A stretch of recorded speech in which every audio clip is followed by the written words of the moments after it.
Yeah, DB. Oh, just cleaning out the deadwood. Okay. Look, Mr. Connell, I just can't afford to be without work right now, not even for a day. I've got a mother and 2 kid sisters. More good luck telegrams. Well, you know how it is. I've just got to keep on working, see? Sorry, sister. I was sent down here to clean house. I told you I can't use your column anymore. It's lavender and no lace. Send those other people in. I'll tell you what I'll do. I get $30 a week. I'll take 25, 20 if necessary. I'll do anything you say. It isn't the money. We're after circulation. What we need is fireworks. People who can hit with sledgehammers. Start arguments. Oh, I can do that. I know this town inside out. Oh, give me a chance, All please. right, come in. Cashier's got your check. Who are these people? Gibbs, Frawley, Cunningham, Giles. Hey, you sister. Don't forget to get out your last column before you pick up your check.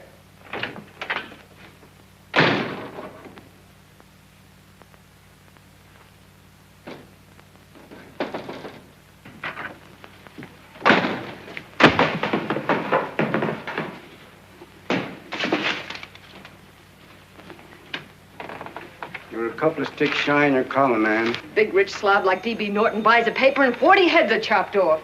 Did you get it, too? Yeah. You too? Oh, Joe. Oh, I'm sorry, darling. Why don't we tear the building down? Before you do, Ann, perhaps you'd better finish this column. Yeah, lavender and old lace. Wait, Joe. Wait. Wants fireworks, huh? Okay.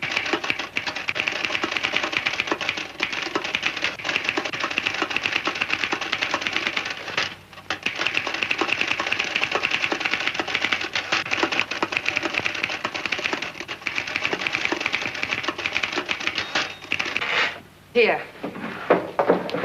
Below is a letter which reached my desk this morning. It's a commentary on what we laughingly call a civilized world. Dear Miss Mitchell, 4 years ago, I was fired out of my job. Since then, I haven't been able to get another one. At first, I was sore at the state administration because it's on account of the slimy politics here we have all this unemployment. But in looking around, it seems the whole world's going to pot. So in protest, I'm going to commit suicide by jumping off the City Hall roof. Signed, a disgusted American citizen, John Doe. Editor's note, if you ask this column, the wrong people are jumping off the roofs. Hey, Ann, this is the old fakeroo, isn't it? Never mind that, Joe. Go ahead. Sorry.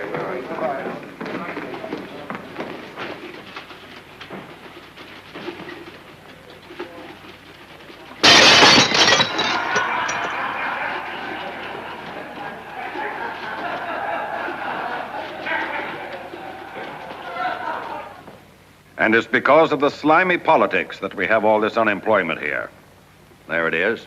That's D.B. Norton's opening attack on the governor. Why, Jim, it's just a letter sent into a column. No, I can smell it. That's Norton. Good morning, gentlemen. Good morning, Governor. Morning, Governor. You're rather early. Governor, did you happen to see this in the new bulletin? Yes. I had it served with my breakfast this morning. Jim thinks it's D.B. Norton at work. Of course it is. Oh, come, Jim. That little item, D.B. Norton does things in a much bigger way. This is his opening attack on you, Governor. Take my word for it. What did he buy a paper for? Why did he engage a high-pressure editor like Connell for? He's in the oil business. I tell you, Governor, he's after your scalp. All right, Jim, all right. Don't burst a blood vessel. I'll look into it. Will you get me Spencer of the Daily Chronicle, please? Yes, I saw it, Governor. If you ask me, that's a phony letter. Why, that gag has got whiskers on it. Okay, I'll get the mayor and maybe the Chamber of Commerce to go after them. Get Mayor Lovett on the phone. Sorry, the mayor's busy on the other phone. Yes, I know, Mrs. Brewster. It's a terrible reflection on our city. I've had a dozen calls already. Spencer of the Chronicle. Hold him. Just a minute. Yes, Mrs. Brewster. I'm listening. I insist that this John Doe man be found and given a job at once. Now, if something isn't done about it, I'll call out the whole auxiliary. Yes, and the junior auxiliary, too. We'll hold a meeting and see that it is. Yes, Spencer? Who? The governor? Well, what about me? It's my building he's jumping off of, and I'm up for re-election, too. What are you doing? Get Connell at the Bulletin. Why, he's liable to go right past my window. Get me Connell. What was that? What? Out the window. Something just flew by. I didn't see anything. Well, don't stand there, you idiot. Go and look. Open the window. Oh, why did he have to pick on my building? Is there a crowd in the street? No, sir. Then maybe he's caught on a ledge. Look again. I think it must have been a seagull. A seagull? What's a seagull doing around the city hall? That's a bad omen, isn't it? Oh, no, sir. The seagull is a lovely bird. It's all right, Mrs. Brewster. It was just a seagull. Connell? Nothing's happened yet. No, I'm watching. Don't worry, Mrs. Brewster. Just leave it all to me. Spencer, I'll call you back. Hello, Connell? What are you doing? This is the mayor. Yes, Mayor Lovett. How many times are you going to call me? I've got everybody and his brother and sister out looking for him. Did you see the box I'm running? An appeal to John Doe. Think it over, John. Life can be beautiful, says Mayor. If you need a job, apply to the editor of this paper and so forth and so forth. Okay, Mayor, I'll let you know as soon as I have something. What? Well, pull down the blinds.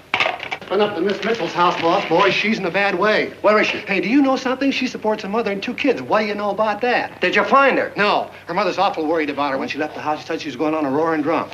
The girl, I mean. Go out and find her. Sure. Hey, but the biggest thing I didn't tell you, her old man's Doc Mitchell. You know the doctor saved my mother's life and wouldn't take any money for it? You remember that. Okay, boss, I'll go and look for her. Holy smokes, Commissioner, you've had 24 hours. Okay, Hawkshaw, grab a pencil. Here it is again. About 5'5", brown eyes, light chestnut hair, and as fine a pair of legs as ever walked into this office. Did you want to see me? No. I've had the whole Army and Navy out searching for you because that's a game we play here every day. I remember distinctly being fired. That's right. But you have a piece of property that still belongs to this newspaper, and I'd like to have it. What's that? The letter. What letter? The letter from John Doe. Oh. The whole town's in an uproar. We've got to find him, and the letter's the only clue. There is no letter. We'll get a handwriting expert to... What? There is no letter. Say that again. There's no letter. I made it up. You made it up. Mm-hmm. You said you wanted fireworks. Don't you know there are 9 jobs waiting for this guy? 22 families want to board him free. 5 women want to marry him, and the mayor's practically ready to adopt him, and you... Just call the morgue, boss. They said there's a girl there. Shut up. Ann! Say, why didn't you... Beanie! Only one thing to do, Hank. Drop the whole business quickly. How? Run a story. Say John Doe was in here and is sorry he wrote the letter and... That's right. You've got it, sure. He came in here and I made him change his mind. Bulletin editor saves John Doe's life. Why, it's perfect. I'll have Ned write it up. Oh, Ned, I got a story I want you to... Wait a minute. Listen, you great, big, wonderful genius of a newspaper man. You came down here to shoot some life into this dying paper, didn't you? Well, the whole town's curious about John Doe, and boom, just like that, you're going to bury him. There's enough circulation in that man to start a shortage in the ink market. And what man? John Doe. What John Doe? John Doe, the one I made up. Look, genius, now look. Suppose there was a John Doe and he walked into this office. What would you do? Find him a job and forget about the whole business, I suppose, huh? Not me. I'd make a deal with him.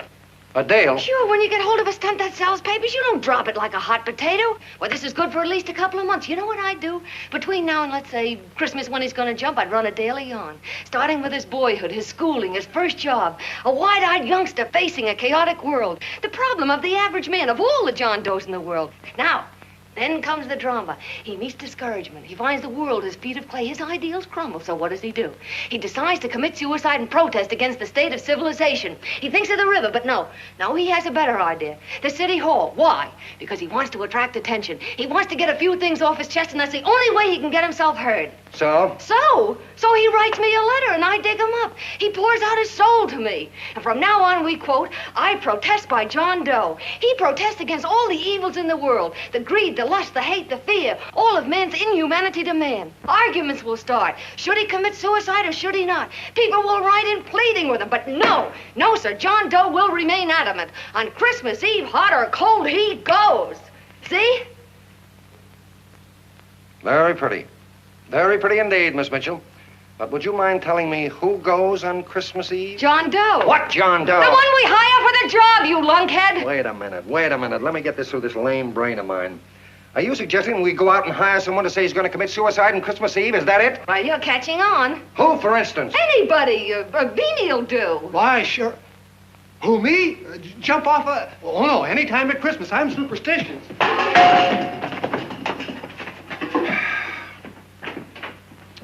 Miss Mitchell, do me a favor. Will you go on out and get married and have a lot of babies, but stay out of newspaper business. Better get that story in, Hank. It's getting late. You're supposed to be a smart guy. If it was raining $100 bills, you'd be out looking for a dime you lost someplace.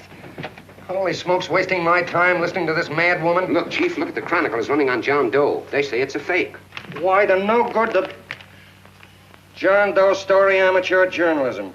It's palpably phony. It's a wonder anyone is taking it serious. What do you think of those guys? That's fine. Now fall right into their laps. Go ahead. Say John Doe walked in and called the whole thing off. You know what that's going to sound like on top of this. That's all, Ned. Thank you. All right. Amateur journalism, huh?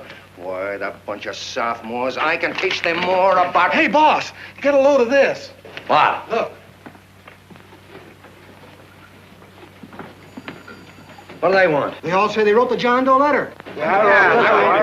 Oh, they all wrote the letter. Tell them all to wait. Look, Mr. Connell, one of those men is your John Doe. They're desperate and will do anything for a cup of coffee. Pick one out and you can make the Chronicle eat their words.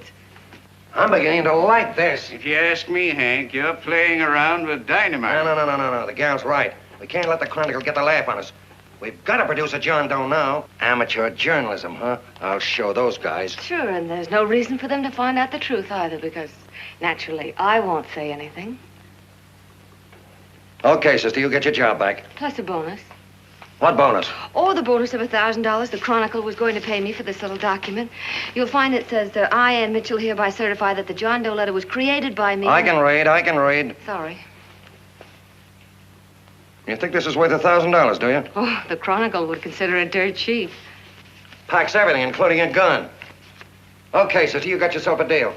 Now let's take a look at the candidates. The one we pick has got to be the typical average man. Typical American that can keep his mouth shut. Show me an American who can keep his mouth shut and I'll eat him. Okay, Beanie, bring him in one at a time.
Did you write that letter to Miss Mitchell?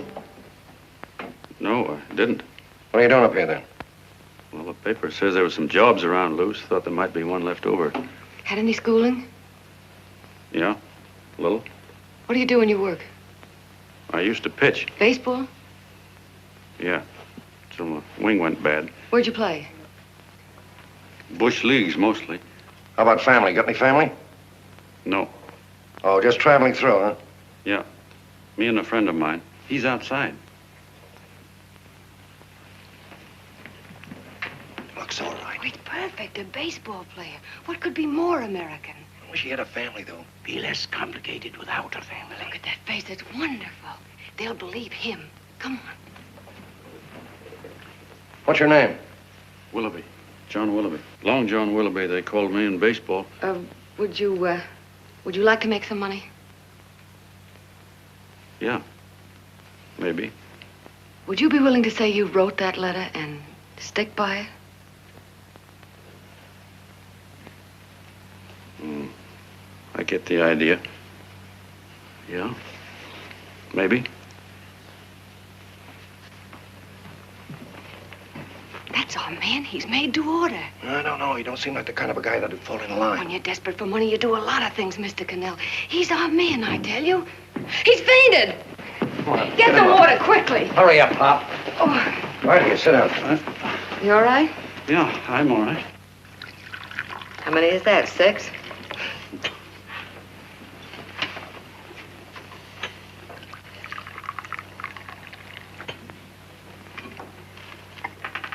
Pretty hungry, weren't you?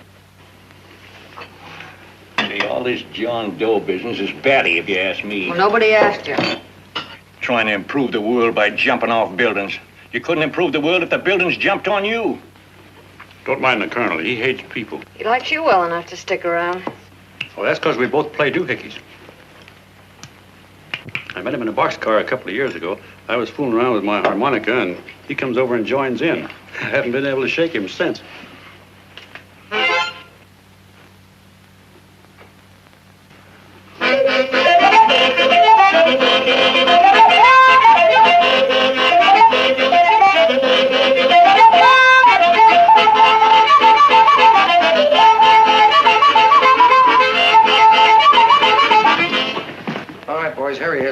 No, you can't take pictures of him like that, eating a sandwich and with a beard. But he's going to jump off a building. Yes, but not because he's out of a job. That's not news. This man's going to jump as a matter of principle. Well, maybe you're right. We'll clean him up and put him in a hotel room under bodyguards. We'll make a mystery out of him. Did you speak to Mr. Norton? Thinks it's terrific. Says for us to go the limit. Wants us to build a bonfire under every big shot in the state. Oh, swell. Is that the contract? Yeah. What's he doing here? Friend of his. They play duets together. Duets? But can we trust him? Oh. I trust him. Oh, you trusted me. Well, that's fine. I suppose he trusts you, too. Oh, stop worrying. He's all right. Okay, but we don't want more than a couple of 100 people in on this thing. Now, the first thing I want is an exact copy of the John Doe letter in your own handwriting. I've got it already. Here. No, that's fine. Now, I want you to sign this agreement. It gives us an exclusive story under your name, day by day, from now until Christmas. On December 26th, you get 1 railroad ticket out of town. And the Bulletin agrees to pay to have your arm fixed. That's what you want, isn't it? Yeah, but it's got to be by Bonesetter Brown. Okay, Bonesetter Brown goes. Here, sign it. Meanwhile, here's $50 of spending money. That's fine. Beanie? Yes, boss. Take charge of him. Get him a suite at the Imperial and hire some bodyguards. Yeah, and some new clothes, Beanie. Think we better have him to Laos? Yeah. Both of them? Yes, both of them, but don't let them out of your sight. Hey, Beanie, gray suit, huh? Yeah. Okay, fellas.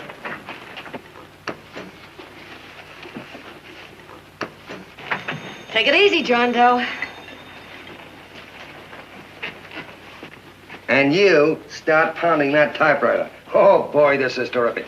No responsibilities on our part, just statements from John Doe, and we can blast our heads off. Before you pop too many buttons, don't forget to make out that check for 1,000. Okay, fellas, now, let me see. You sit outside the door. Nobody comes in, see? You two fellas sit in here. Hey, pretty nifty, huh? You ain't gonna get me to stay here. Sure you are. No, sir. That spot under the bridge where we slept last night's good enough for me. Say, what'll I do with this baggage? Go stick him in the bedroom. Give me mine. I ain't staying. You know, we were headed for the Columbia River country before all this John Doe business came up. You remember that, don't you? Sure, I remember. Say, did your ears pop coming up in the elevator? Mine did. All along, John. I tell you, it's no good. You're going to get used to a lot of stuff that's going to wreck you. Why, that $50 in your pocket's beginning to show up on you already. And don't pull that on me, neither. Stop worrying, Colonel. I'm going to get my arm fixed out of this. Hey, here's some cigars the boss sent us. Have one. Hey, Help cigars. yourself. No.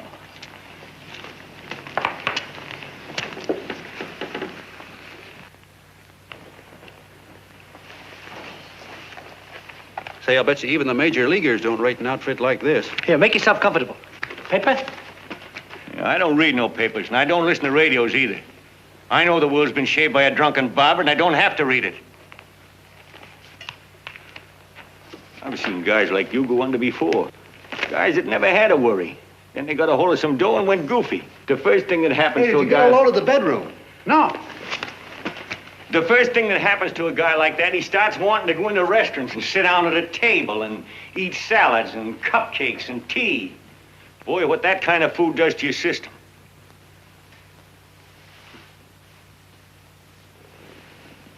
The next thing the dope wants is a room. Yes, sir, a room with steam heat and curtains and rugs. And before you know it, he's all softened up and he can't sleep unless he has a bed. Hey, stop worrying, Colonel. $50 ain't gonna ruin me. I've seen plenty of fellas start out with $50 and wind up with a bank account. Hey, what's the matter with the bank account anyway? And let me tell you, Long John, when you become a guy with a bank account, they got you. Yes, sir, they got you. Who's got him? The helots. Who? Hey, there's the City Hall tower I was supposed to jump off of. It's even higher than this. Who's got him? The helots. Woo! Hey, wait a minute! You're not supposed to jump on Christmas Eve. Do you want to get me in a jam? If it's gonna get you in the jam, I'll do you a favor. I won't jump.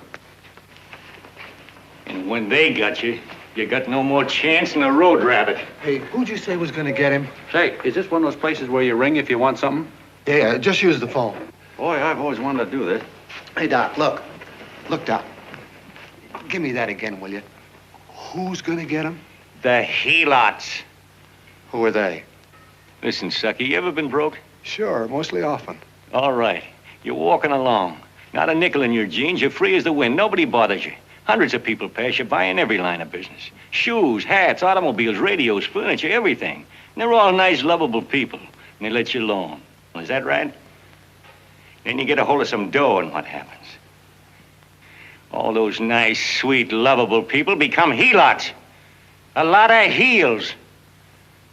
They begin creeping up on you, trying to sell you something. They get long claws, and they get a stranglehold on you. And you squirm, and you duck, and you holler, and you try to push them away, but you haven't got a chance. They got you. First thing you know, you own things. A car, for instance. Now your whole life is messed up with a lot more stuff. You get license fees, and number plates, and gas, and oil, and taxes, and insurance, and identification cards, and letters, and bills, and flat tires, and dents, and traffic tickets, and motorcycle cops, and courtrooms, and lawyers, and fines, and 1,000,001 other things. And what happens? You're not the free and happy guy you used to be. You gotta have money to pay for all those things. So you go after what the other fellas got. And there you are. You're a helot yourself.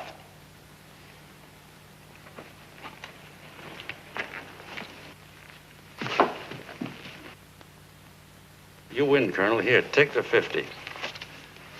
Go out and get rid of it. You bet I will, just as fast as I can. I'm gonna get some canned goods, a fishing rod, and the rest I'm gonna give away. Give away? Hey, get me a pitcher's glove. I gotta get some practice. Say, he's giving it away. I'm going to get me some of that. Hey, come back here, you helot. Or you send up 5 hamburgers with all the trimmings, 5 chocolate ice cream sodas, and 5 pieces of apple pie. No, apple with cheese. Yeah, thanks.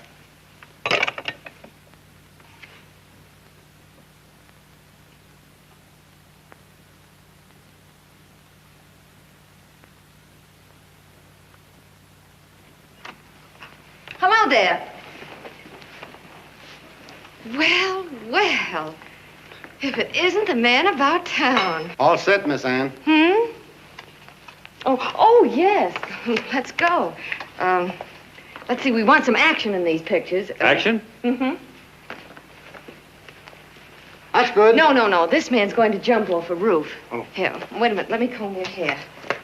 Sit down. Yeah, that's better.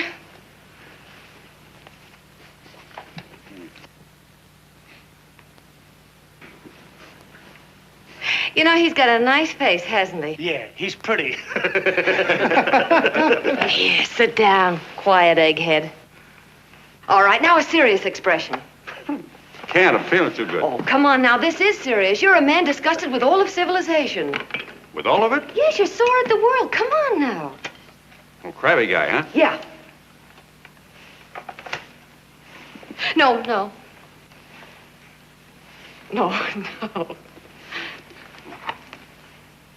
No, look. You don't have to smell the world. Well, all those guys in the picture Never mind stand- those guys. All right, stand up. Now, let's see what you look like when you protest. Against what? Against anything, just protest. You got me. Oh, look, I'm the umpire, and you just cut the heart of the plate with your fast one, and I called it a ball. What would you do? Oh, you did, huh? Yeah. Why can't you call him right, you boneheaded... Grab it, Eddie, grab it!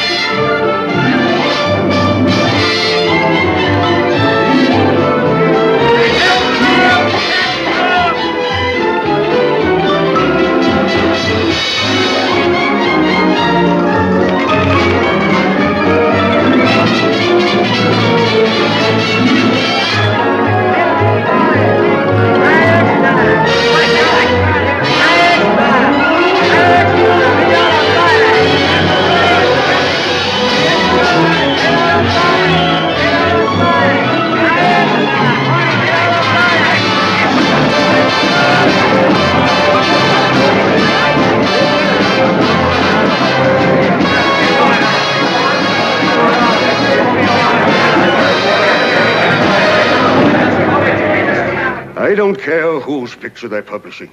I still say that this John Doe person is a myth, and you can quote me on that. And I'm going to insist on his being produced for questioning. You know as well as I do that this whole thing is being engineered by a vicious man with a vicious purpose, Mr. D.B. Norton.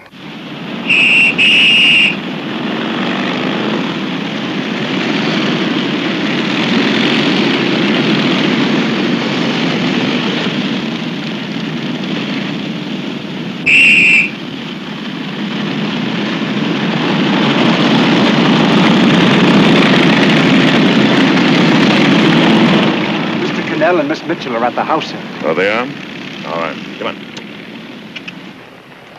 Personally, I think it's just plain stupidity to drop it. Now, you should see his fan mail, thousands. Why, it's going over like a house afire. What are you afraid of, Connell? It's doubled our circulation. Yeah, but it's got everybody sore. Ads are being pulled. The governor's starting a libel suit. What's more, they all know John Doe's a phony, and they insist on seeing Well, what about it? Let them see him. We'll go on one better. They can also hear him. You own a radio station, Mr. Norton. Why not put him on the air? Watch out for this damn DB. She'll drive you batty. Oh, Look, we can't let him get to this Bush League pitcher and start pumping him. Good night. Now, tell him what that screwball might do. I walk in yesterday, here he is, standing on a table with a fishing pole, fly casting. Take my advice and get him out of town before this thing explodes in our faces. If you do, Mr. Norton, you're just as much of a dumb cluck as he is. Excuse me. No, you got yourself a meal ticket and you hate to Sure, let go. it's a meal ticket for me, I admit it, but it's also a windfall for somebody like Mr. Norton who's trying to crash national politics. That's what you bought the newspaper for, isn't it? You want to reach a lot of people, don't you? Well, put John Doe in the air and you can reach 130 million of them. He can say anything he wants and they'll listen to him. All right, we'll forget the governor and the mayor and all the small fry like that. This can arouse national interest. If he made a hit around here, he can do it every place else in the country. And you'll be pulling the strings, Mr. Norton. Go down to the office and arrange for some radio time. What, DB, you're not going I want to it fall... as soon as possible. Okay. I just came in to get warm myself. Come on, let's go. Don't you go. I want to talk to you.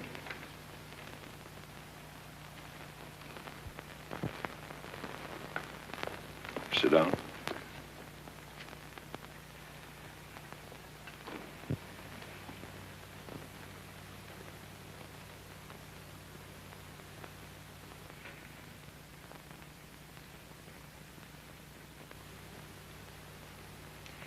If this John Doe idea was yours, huh?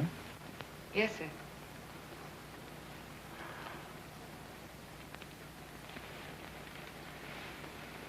How much money do you get? $30. $30. Well, what are you after? I mean, what do you want? A journalistic career? Money. Money? Well, I'm glad to hear somebody admit it. Do you suppose you could write a radio speech that would put that fellow over? Oh, I'm sure I can. Do it, and I'll give you $100 a week. $100? That's only the beginning. You play your cards right, and you'll never have to worry about money again. Oh, I knew it. Hello. Hello. Whenever there's a pretty woman around. This is my nephew, Ted Sheldon, Miss Mitchell. How do you do? How do you do? All right, Casanova, I'll give you a break. See that Miss Mitchell gets a car to take her home. Always reading my mind, aren't you? Thank you very much for everything. And Miss Mitchell, I think from now on you'd better work directly with me. Yes, sir.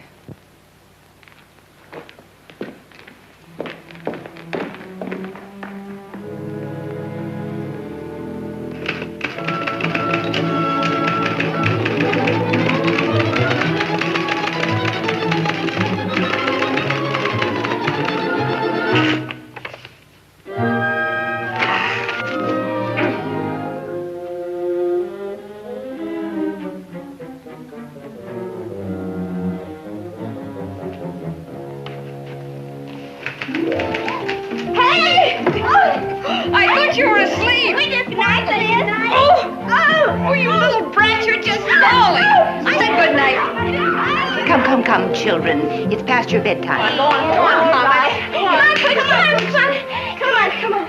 Now, scooch off the bed. Fork through me. I'm done. I'll never get this speech right. Oh, yes, you will, Ann, dear. You're very clever. Yeah, I know. What are you looking for? Your purse. I need $10. What for? I gave you 50 just the other day. Yes, I know, dear, but Mrs. Burke had her baby yesterday. 9 pounds. And there wasn't a thing in the house. And then the community chest lady came. And the 50's all gone, huh? Who's the 10 for? The Websters. The Websters. You remember those lovely people your father used to take care of. I thought I'd buy them some groceries. Oh, Ann, dear, it's a shame those You're marvelous, Ma. You're just like Father used to be. Do you realize a couple of weeks ago we didn't have enough to eat ourselves? Well, yes, I know, dear, but these people are in such need. And we have plenty now. If you're thinking of that $1,000, forget it. It's practically all gone. We owed everybody in town. Now, you just got to stop giving all your money away. Oh, Ann, dear. Oh, I'm sorry, Ma. Oh, don't pay any attention to me. I guess I'm just upset about all this.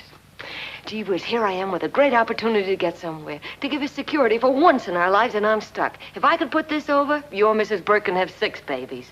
You mean this speech you're writing? Yeah, I don't know. I simply can't get it to gel. I created somebody who's going to give up his life for a principle. Hundreds of thousands of people are going to listen to him over the radio. And unless he says something that's sensational, it's just no good. Well, honey, of course, I don't know what kind of a speech you're trying to write, but judging from the samples I've read, I don't think anybody will listen. What? Darling, there's so many complaining political speeches. People are tired of hearing nothing but doom and despair on the radio. If you're going to have him say anything, why don't you let him say something simple and real, something with hope in it? If your father were alive, he'd know what to say. Oh, yeah. Father certainly would. Wait a minute.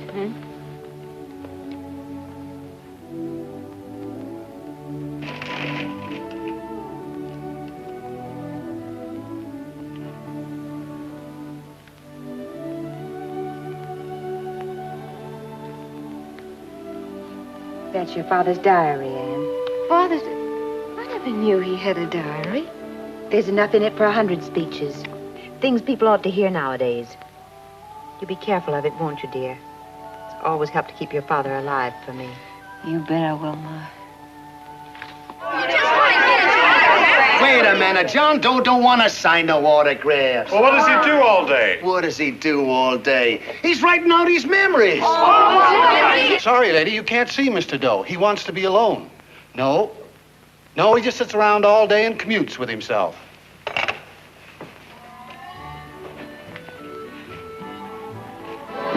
Oh!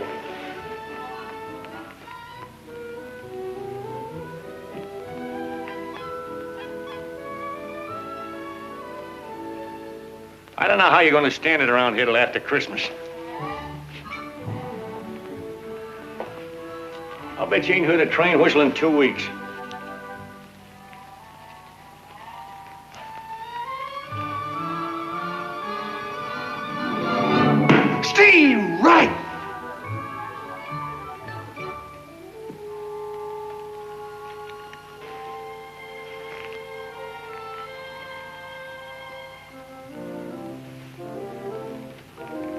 I know why you're hanging around.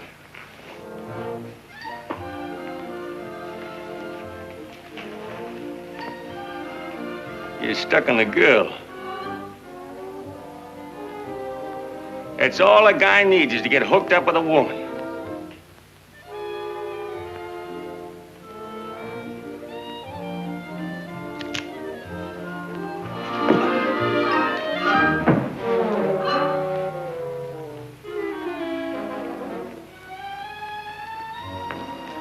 What was that, a single? First baseman dropped the ball. Butterfingers. Tough luck, pal.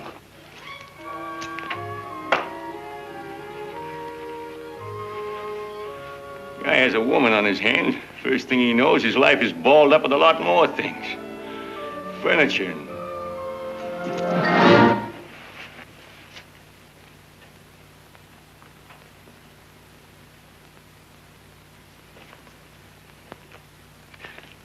Did you get him? You're out. Swell. What's this, the end of the 8th? 9th.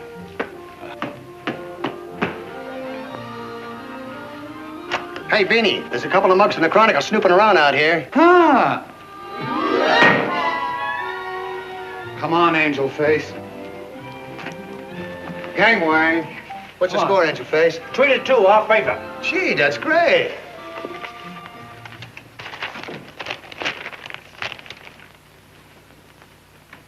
Hey, you got swell form there. Must have been a pretty good pitcher.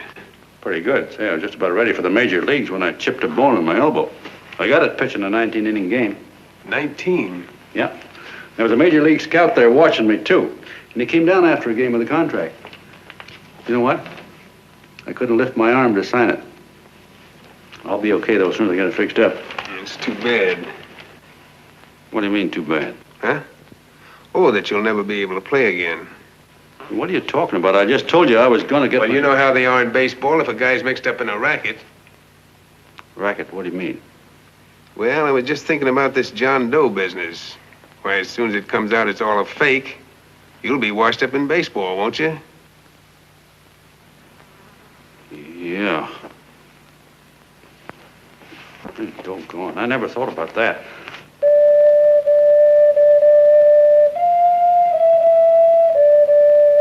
Gosh. And another thing, what about all the kids in the country? The kids that idolize ball players.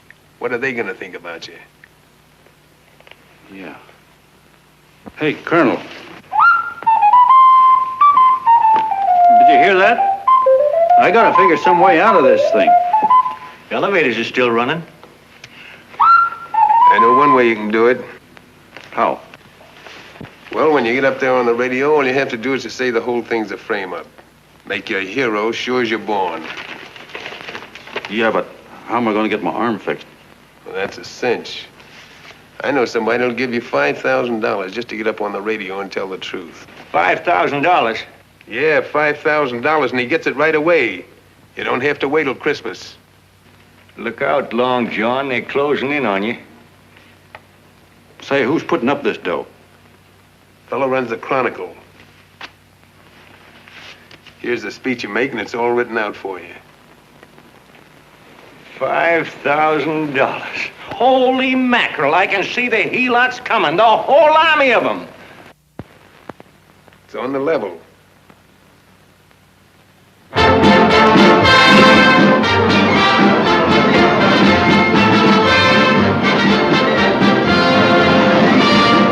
No, I'm sorry. Tickets for the broadcast are all gone. Phone the Bulletin. Sorry, no more tickets left.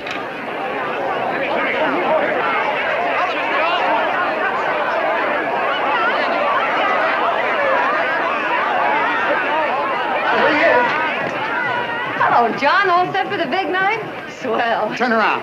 One moment. Now stand still. Hold it, Mr. Doe. Hold it. A big smile, Mr. Doe. That's swell. Okay, Jeannie, that's all. Take him out. Now, look, John, here's the speech. It's in caps and double spaced. You won't have any trouble reading it. Not nervous, are you? No. Of course not. He wouldn't be. Who? John Doe, the one in there. Hey, don't let your knees rattle. It picks up on the mic. Oh, Beanie, you needn't be nervous, John. All you have to remember is to be sincere. Pick up that phone, Miss Mitchell. It's for you. Okay. Hello? Yes, Mother. Oh, thank you, darling.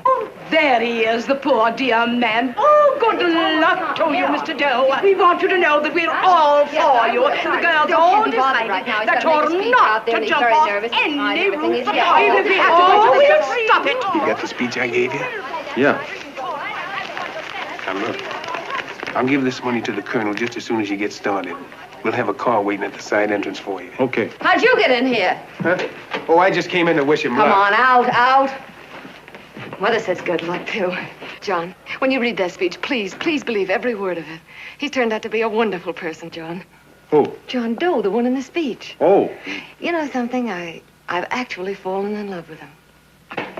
All right, there he is, sister. Now, come on, plenty of both. What's the idea? No, that's too much. That's not so much. Come on, that's it. Oh, this is no time for cheap publicity, Mr. Connell. Listen, if that guy lays an egg, I want to get something out of it. I'm getting a Jane Doe ready. Oh, come on. Here. Will you, fellas? Give me a chance. I have to raise just one more, will you, Now, that's please? fine, honey. You go ahead. All right, I After need you've one been more. Go ahead. How you doing? Oh. All right, Benny, bring him in. Holy smoke, a half a he-lot. There you are, boss, just like you ordered. Symbols of little people. Okay, get him up. All right, young fella. This is ridiculous, Mr. Connell. Come on, give me a chance. The man's on the air. One shot. Oh, fellas, I told you could have all the pictures you want. No, come on, ask. You can have a...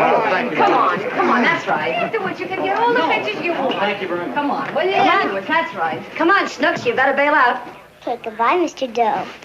Beanie. All right. Better get ready. 1 minute to go. Wow, 1 minute to go and the score is nothing to nothing. Now, please, John, you won't let me down, will you? Will you? Of course you won't. If you'll just think of yourself as the real John Doe. Listen, everything in that speech are things a certain man believed in. He was my father, John. And when he talked, people listened. And they listened to you, too. Funny. You know what my mother said the other night? She said to look into your eyes, that I'd see Father there. Hey, what do you say? Okay, we're coming. Come on. Now, listen, John, you're a pitcher. Now get in there and pitch. Good luck. Give him room, let him through. Come on.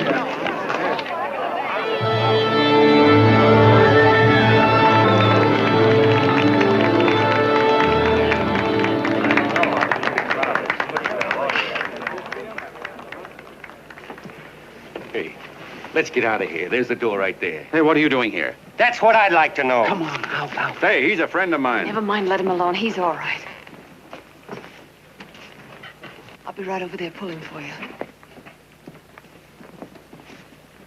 No, John, over here.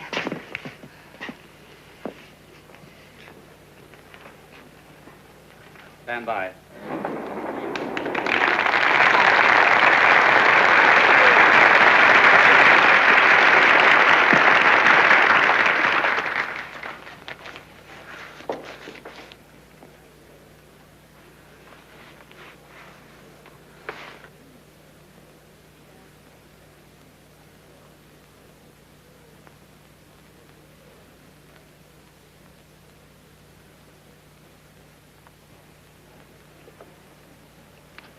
Phone the Chronicle. Tell them to start getting those extras out.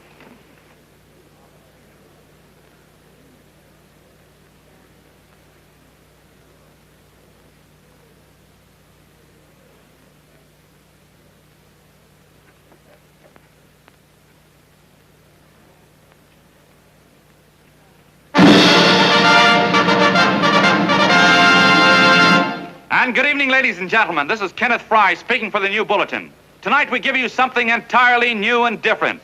Standing beside me is the young man who has declared publicly that on Christmas Eve he intends to commit suicide, giving as his reason, quote, "I protest against the state of civilization," end quote. Ladies and gentlemen, the new Bulletin takes pleasure in presenting the man who is fast becoming the most talked of person in the whole country, John Doe.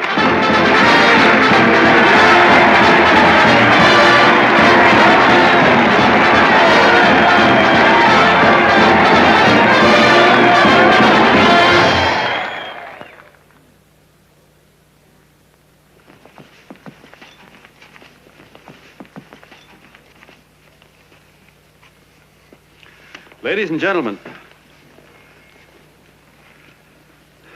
I am the man you all know as John Doe. I took that name because it seems to describe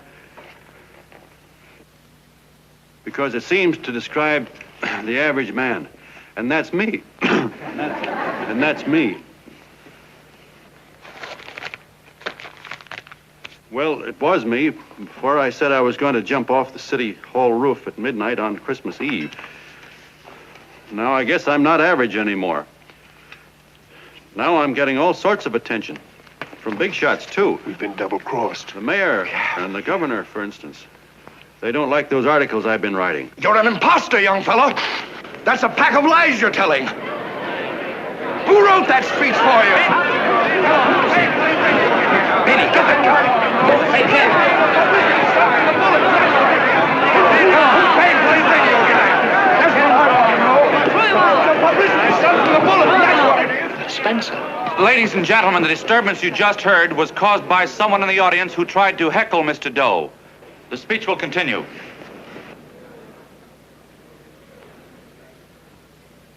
Well, people like the governor and that fella there can stop worrying.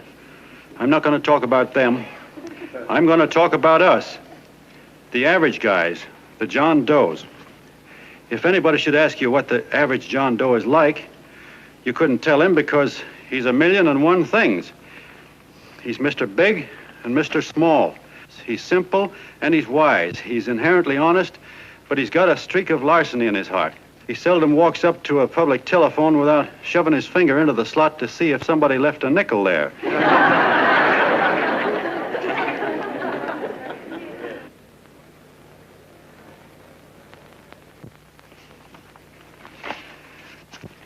He's the man the ads are written for. He's the feller everybody sells things to. He's Joe Dokes, the world's greatest stooge and the world's greatest strength.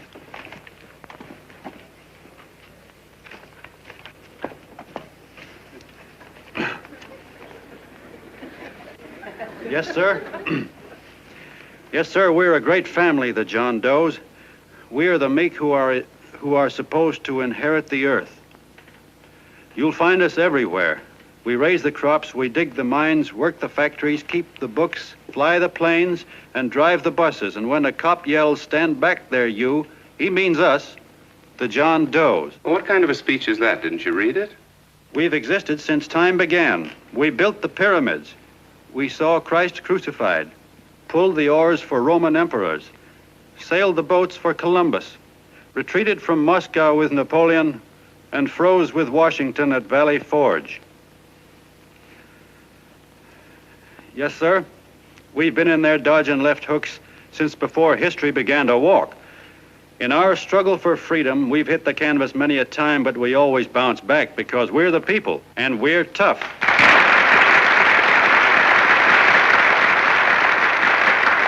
They've started a lot of talk about free people going soft, that we can't take it. That's a lot of hooey. A free people can beat the world at anything, from war to tiddlywinks, if we all pull in the same direction.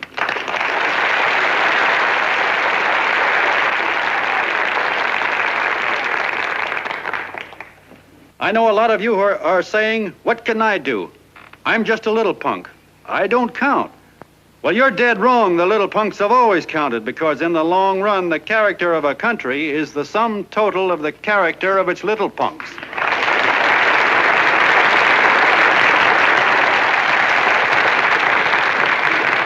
But we've all got to get in there and pitch. We can't win the old ball game unless we have teamwork.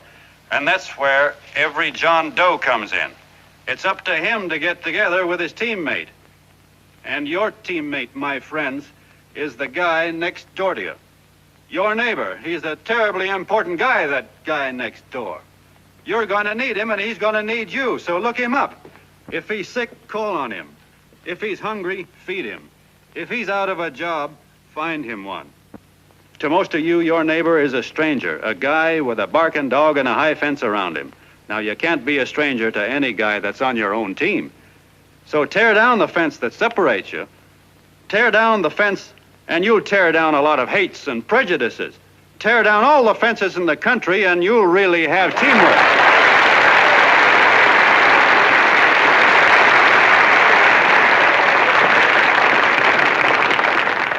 I know a lot of you are saying to yourselves, he's asking for a miracle to happen. He's expecting people to change all of a sudden. Well, you're wrong. It's no miracle. It's no miracle because I see it happen once every year, and so do you, at Christmas time. There's something swell about the spirit of Christmas, to see what it does to people, all kinds of people. Now, why can't that spirit, that same warm Christmas spirit, last the whole year round? Gosh, if it ever did, if each and every John Doe would make that spirit last 365 days out of the year, we'd develop such a strength, we'd create such a tidal wave of goodwill that no human force could stand against it. Yes, sir, my friends. The meek can only inherit the earth when the John Does start loving their neighbors. You better start right now. Don't wait till the game is called on account of darkness. Wake up, John Doe. You're the hope of the world.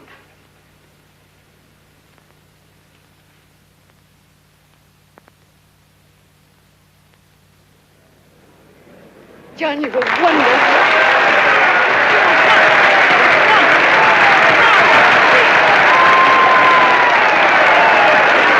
Let's get out of here. Now you're talking.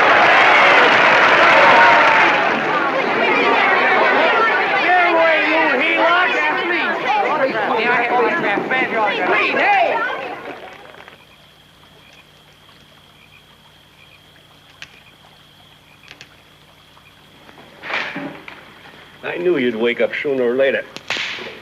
Boy, am I glad we got out of that mess.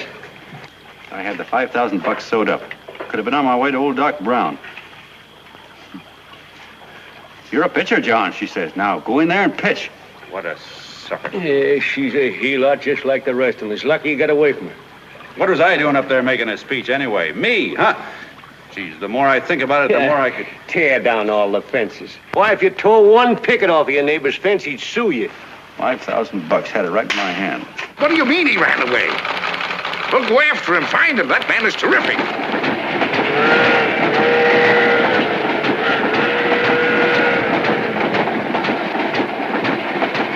Columbia River, here we come.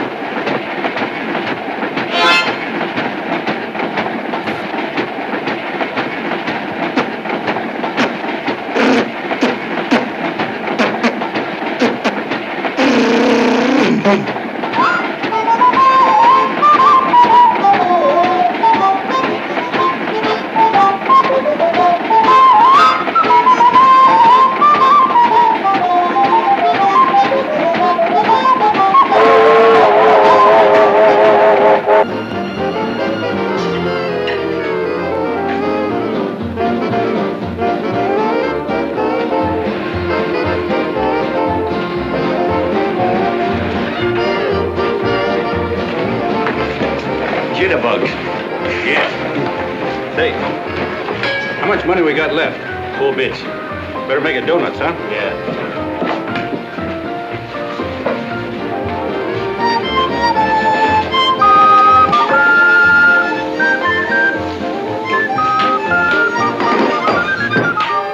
What'll it be, gents?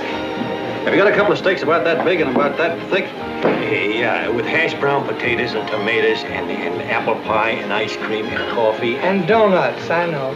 Hey, Ma, Seekers, a pair. Fingers a pair, coming up. Glad he took the tea out of that.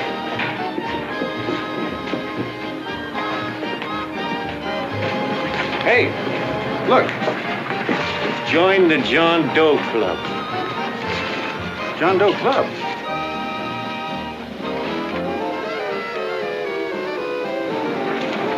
Uh-oh. You John Doe? Who? John Doe. Ah, you need glasses, buddy. Oh, but gee, it's a spitting image of John Doe. Yeah, but his name is Willoughby. I'm John Willoughby. I'm a baseball player. Sure. Oh, no, I'd know that voice anyway. You can't kid me. You John Doe. Hey, Ma! Ma! That's John Doe. John Doe. Yeah, sitting right there, big as life. Who'd you say it was? John Doe, the big guy there. I know. Pictures in the paper. That's John Guy. John Doe. John Doe. Sitting right there, John Doe. Hey, operator. Dan's Beanery. Look, call everybody in town. John Doe was just in my place. Yeah, he ordered donuts.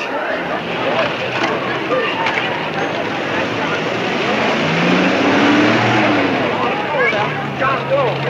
Let's see John Doe. Come on.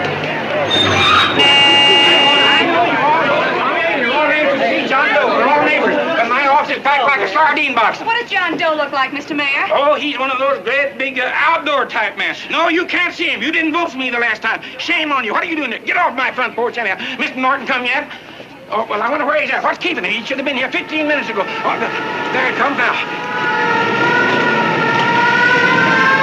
Now, everybody on your dignity. Don't do anything to disgrace us. A little town, but we got to show off. Better let me talk to him. All right, but present it to him as a great cause for the common man. Ah, here they come. Now, give him room down there. Give him room, folks. Come on now. Come on, here they come. Here they come. Here's Mr. Norton. How do you do, Mr. Norton? I'm Mayor Hawkins. Here's Mr. Norton. Let me go, you darn fool. I'm the mayor. Mr. Norton. Mr. Norton. Mr. Norton. I'm Mayor Hawkins. Your office telephoned me to hold him. Well, that's fine. How is he? Oh, he's fine. He's right in my office there. You know, it's a big honor having John Doe here, and you too. Haven't had so much excitement since the old city hall burned down. People are so excited and their tourists clothes off. Oh, Matilda, darling, phone the newspapers, tell them Mr. Norton's here. Step right inside, Mr. Norton. My office. Very comfortable here, Mr. Norton. Just had it air conditioned. Gangway, please. Make room for Mr. Norton. Gangway. Gangway. Here he is, Mr. Norton. Well taken care of. The neighbors are serving him a light lunch. Hello, John. Well, Mr. Mayor, if you don't mind, we'd like to talk to him alone. Why, certainly, certainly. All right, everybody. Clear out. No, but you... Everybody, quickly now. Come on. Come on. Come on. That's it. All right. Don't argue with me here. Wait till we get home. Don't you push me around like that. Even though I'm your wife, you can't push me around. Look, Mr. Norton, I think you got a lot of nerve having those people hold us here. There's nobody holding you here, Mr. Doe. It's only natural that people... Nobody holding us here. Let's get going. Incidentally, my name isn't Doe. It's Willoughby. Look, John, something terribly important's happened. They're forming John Doe clubs. We know of 8 already, and they say that there's John Doe clubs? What for? To carry out the principles you talked about in your radio speech. I don't care what they're forming. I'm on my way, and I don't like the idea of being stopped either. Oh, but you don't know how big this thing is. You should see the thousands of telegrams we've received and what they're saying about you. Look, it started as a circulation stunt, didn't it? Well, you got your circulation. Now, why don't you let me alone? Oh, it started as a circulation stunt, but it isn't anymore. Mr. Norton wants to get back of it and sponsor John Doe clubs all over the country. He wants to send you on a lecture tour. Me? Uh-huh. Well, certainly. With your ability to influence people, it might grow into a glorious movement. Say, let's get something straight here. I don't want any part of this thing. If you got an idea I'm going around lecturing to people, why, you're crazy. Baseball's my racket, and I'm sticking to it. Come on, Colonel, let's get out of here. John, please, please. I just got rid of one crowd. Oh, but please, Mr. Mayor, tell him the John Doe Club wants to talk to him. Let them in, Mr. Mayor. Let them come in. Okay, folks, but remember your manners. No stampeding. Walk slow, like you do when you come to pay your taxes.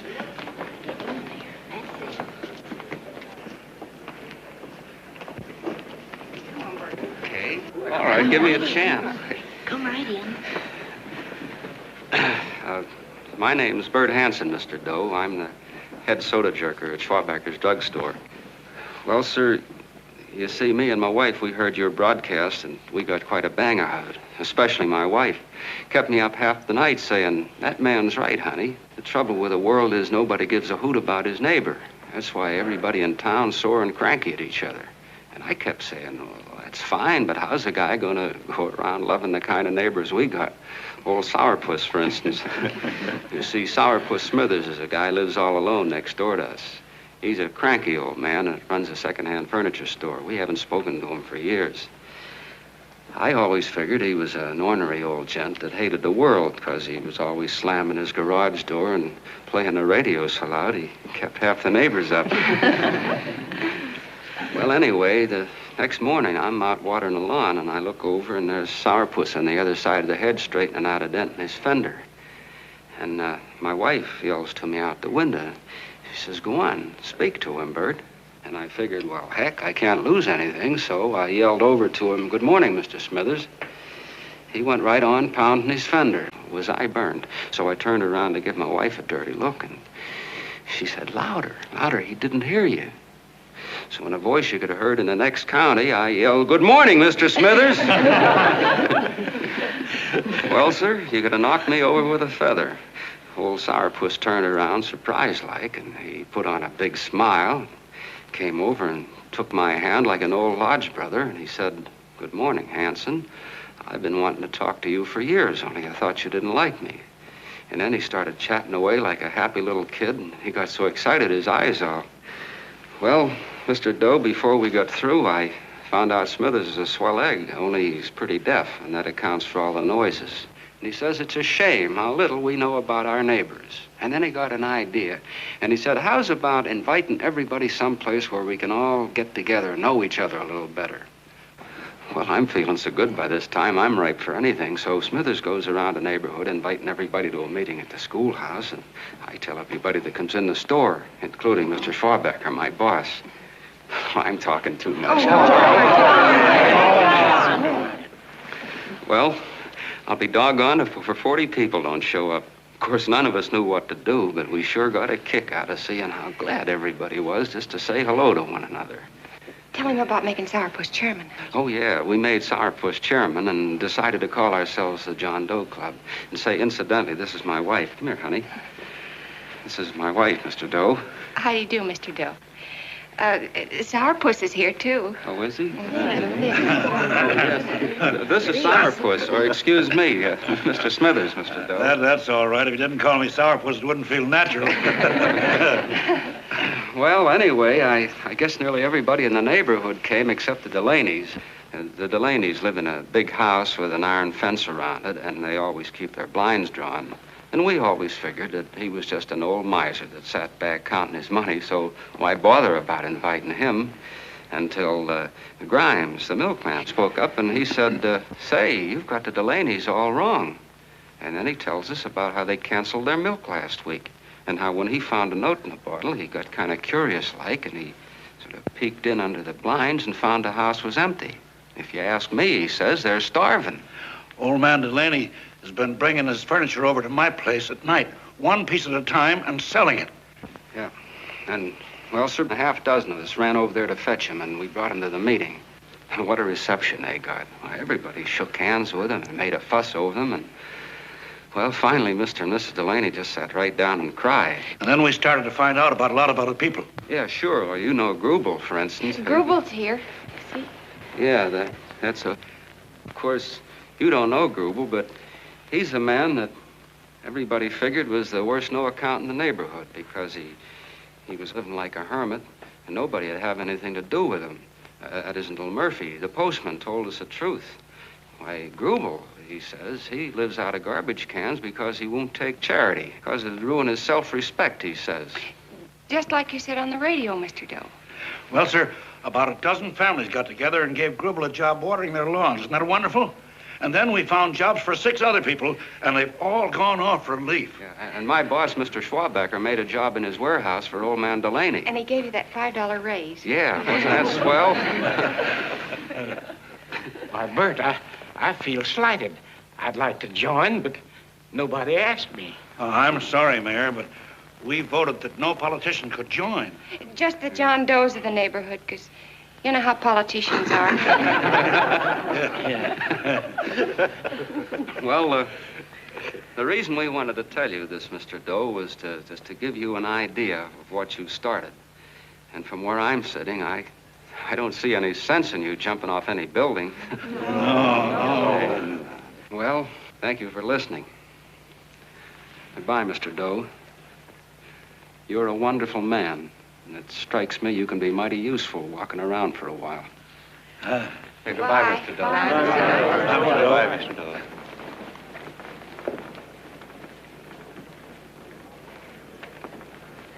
I'm Mrs. Delaney, Mr. Doe, and God bless you, my boy.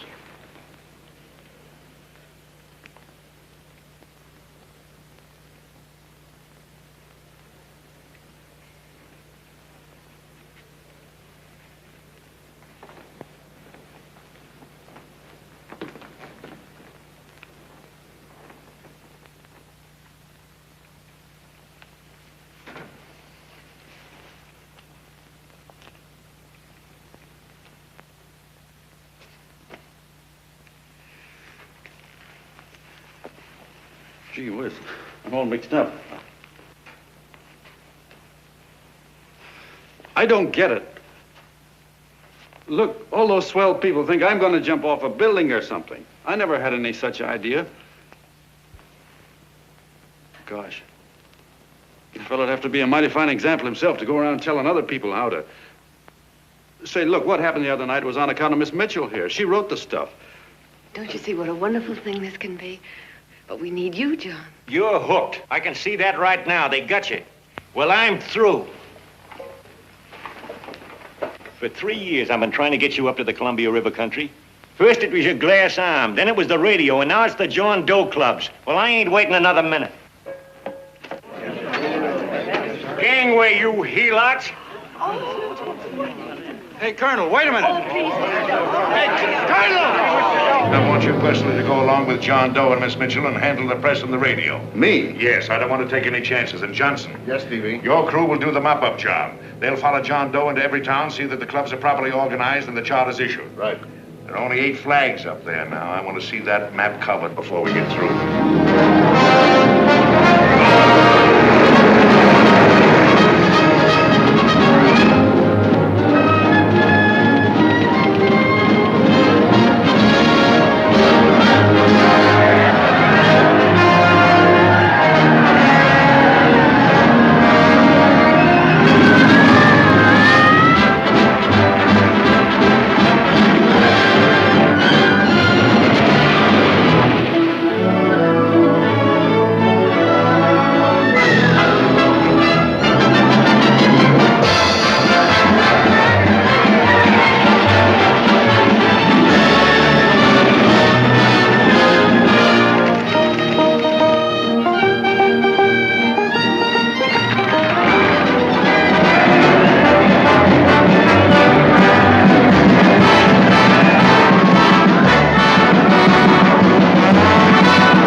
Demands, I'd understand it. But the John Does ask for nothing. People are going off relief. If this keeps up, I'll be out of a job. As soon as it gets strong enough, we'll find out what John Doe wants. 30 every Thursday. 60 at 60. Who knows what? I'm sorry, boss. They just won't let anybody talk politics to them. It's crazy. We've got to get to them. They represent millions of voters.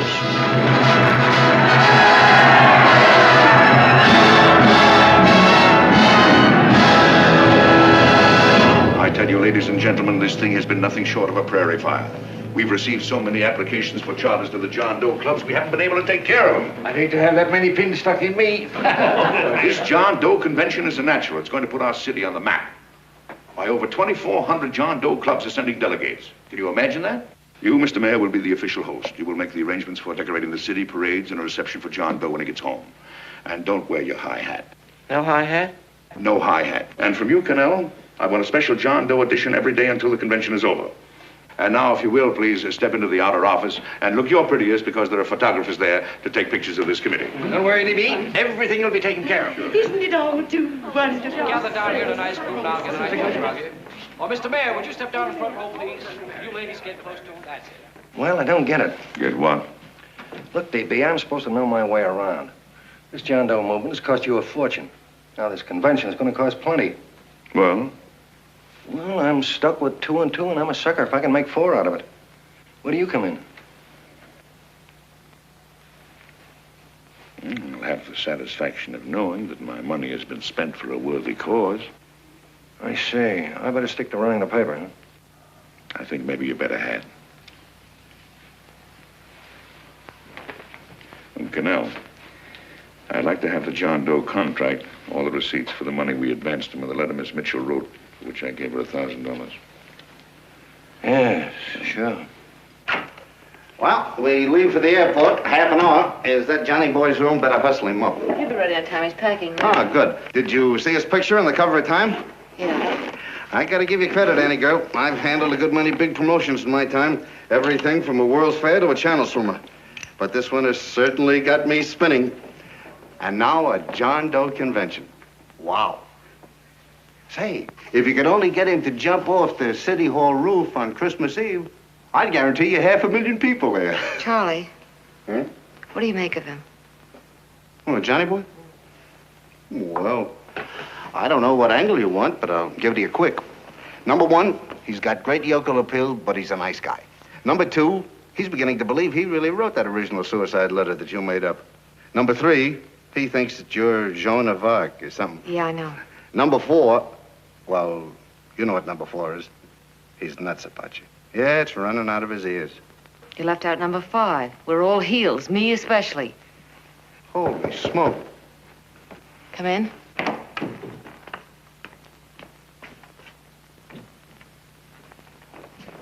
I'm all packed. Good. I'll go and get Beanie Boy. Okay, Charlie boy.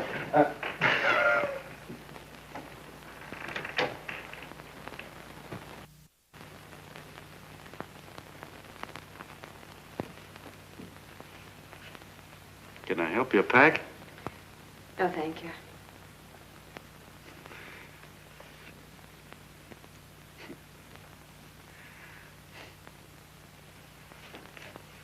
You care if I sit down out here? No.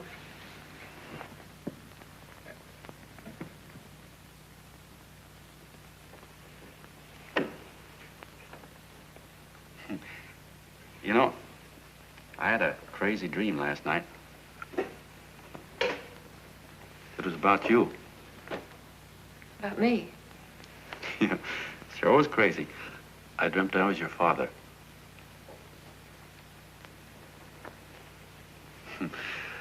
There was something I was trying to stop you from doing. So I got up out of bed and I walked right through the wall here, right straight into your room. You know how dreams are. And there you were in bed. But you're a little girl, you know, about 10. And very pretty, too. So I shook you, and the moment you opened your eyes, you hopped out of bed and started running like the devil in your nightgown. You ran right out the window there, and you ran out over the tops of buildings and roofs and everything for miles. And I was chasing you. And all the time you were running, you kept growing bigger and bigger and bigger, and pretty soon you were as big as you are now, you know, grown up. And all the time I kept asking myself, what am I chasing her for? And I didn't know.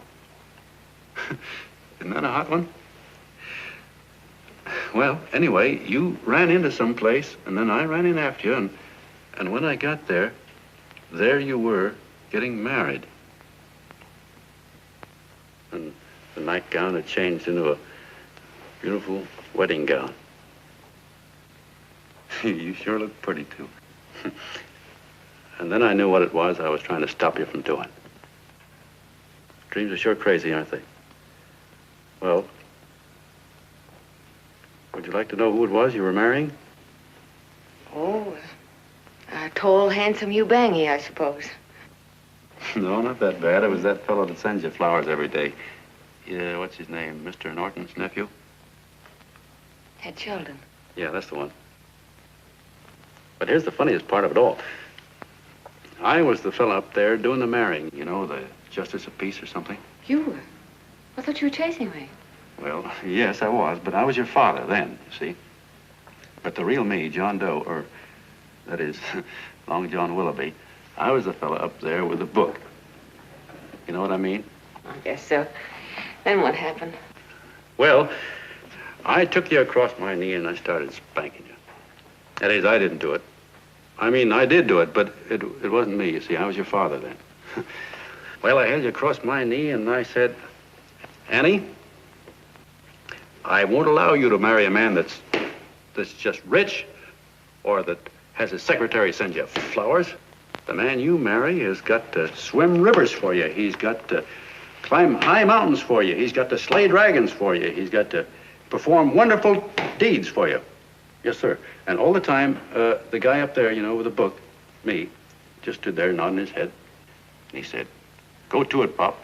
Whack her one from me, because that's just the way I feel about it, too. So he said, come on down here and whack her yourself. So I came down and I whacked you a good one, see? Then he whacked you. And I whacked you another one. We both started whacking you like... Well, if you're through whacking her, come on, let's get going. Okay, fellas, right in here. You go out the side entrance, there's a bunch of autograph seekers out front. We'll be down with the bags in a minute. Come on, don't make a government project out of this. Hi, Benny. When's our plane take off again? Couple of minutes. How many people do you think we've talked to already? Outside the radio, I mean. Oh, I don't know. About 300,000. 300,000. What makes them do it, Ann?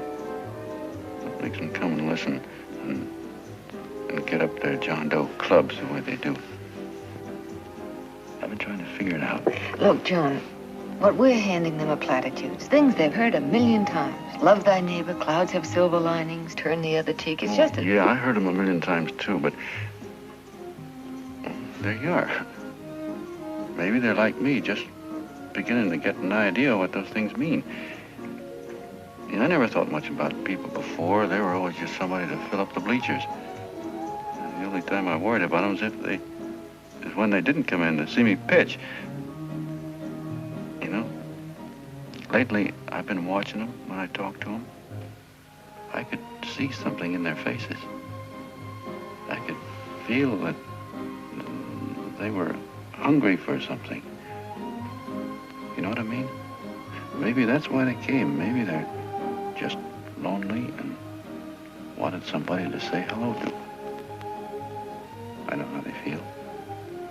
I've been lonely and hungry for something practically all my life.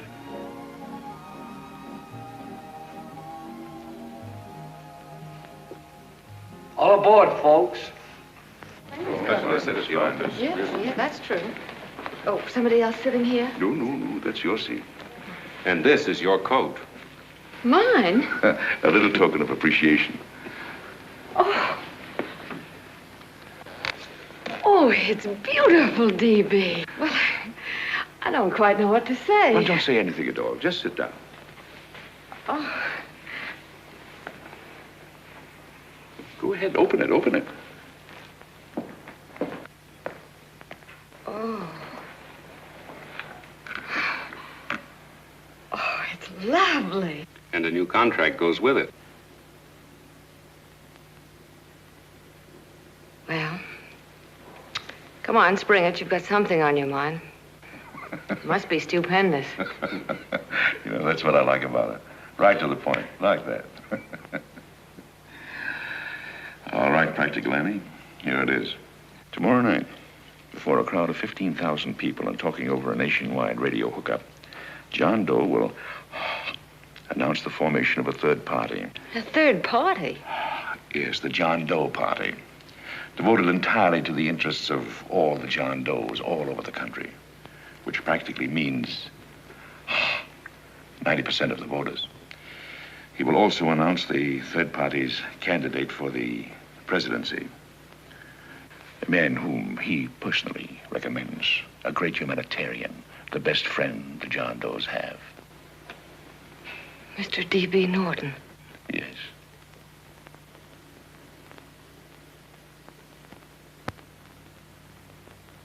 Wow.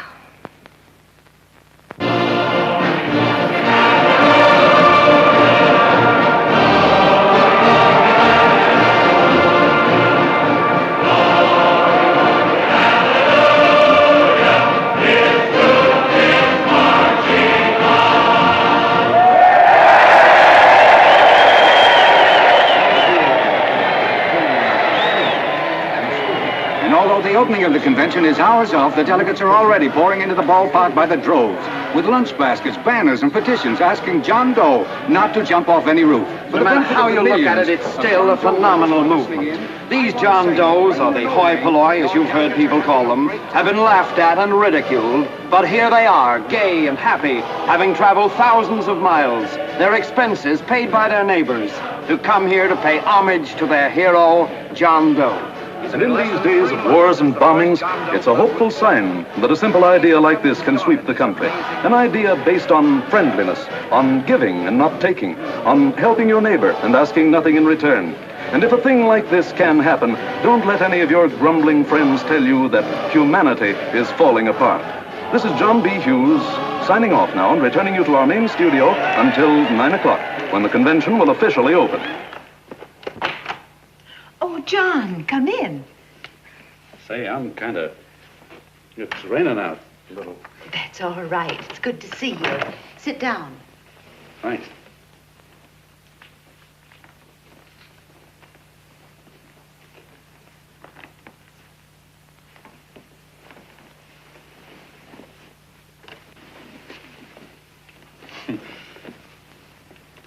It's for Anne.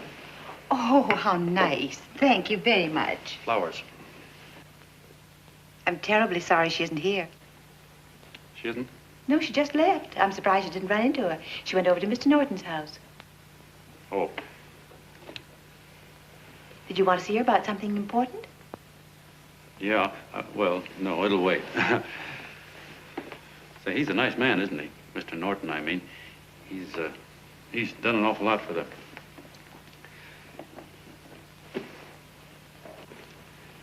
Well, say, my coat's pretty wet. I'm afraid I might have wet the couch a little.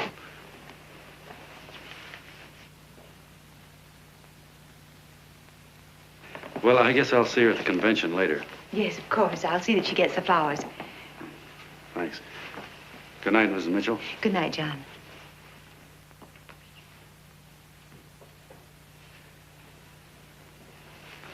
Say, Miss Mitchell, I'm kind of glad Anne isn't here. You see, I came over here hoping to see her alone, and kind of hoping I wouldn't, too, you know what I mean? There was something I wanted to talk to her about. But, well, it'll wait, I guess. Good night. Good night, John. Say, look, Mrs. Mitchell, have you ever been married? Oh, I'm sure you have. Gosh, that's pretty silly. But I guess you must think I'm kind of batty. Well, I guess I'd better be going at that. John, my husband said, I love you. Will you marry me? You did? What happened? I married him. Well, yeah, that's what I mean, see? It was easy as all that, huh? Uh-huh. Yeah, but look, Mrs. Mitchell, you know, I love Anne, and it's going to be awfully hard for me to say it because, well, you know, she's so wonderful. And, well, the best I ever was a Bush League pitcher. And, you know, I think she's in love with another man, the one she made up. You know, the real John Doe. Well, that's pretty tough competition. I bet you he'd know how to say it all right. With me, I get up to it and around it and in back of it, but I never get right to it. You know what I mean? So the only chance I've got is, well, if somebody could kind of give her a warning, sort of prepare her for the shock. You mean you'd like me to do it? Hmm? Well, I was thinking that, yeah, you know, sort of break the ice. Of course I will, John. Gee, thank you, Mrs. Mitchell. Hey, you're okay.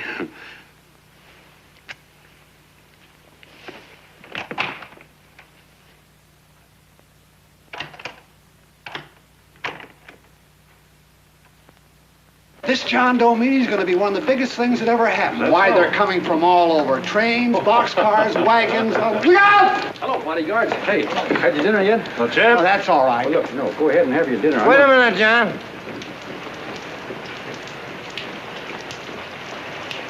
Hello, Mr. Connell. How are you, John? John, I want to have a little talk with you. What's the matter? Are you falling? Come on. Hey, boss. Oh, quiet. Say, tell me something. Did you read the speech you're going to make tonight? No, I never read the speeches before I make them. I get more of a kick out of it that way. Uh-huh. It's just exactly what I thought. Beanie, go on down to the office, tell Pop to give you the speech. There's a copy on my desk. Gee whiz, boss, you know Mr. Norton told me not to leave him, not even for a minute. Go on. We'll be at Jim's bar up the street. You're a nice guy, John. I like you.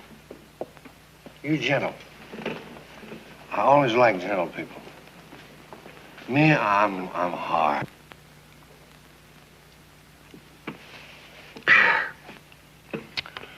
Yep. Yep, I'm hard. But you want to know something? I've got a weakness. Never guess that, would you? Well, I have. Want to know what it is? Star-Spangled Banner. Screw you, huh? Well, maybe it is, but play the Star-Spangled Banner. I'm a sucker for it. Always gets me right here. Know what I mean? Yeah, it gets me right back here. Oh, back there, huh?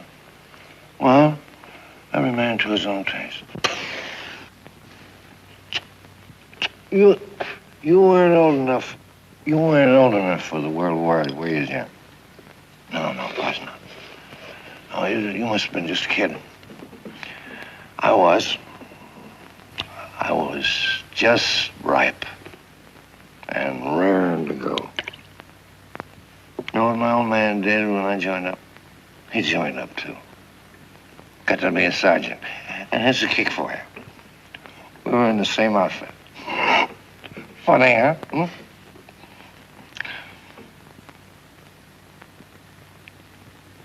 He was killed, John. I saw him get it. I was right there, and I saw it with my own eyes. Me, I came out without a scratch. That is, excepting my ulcers.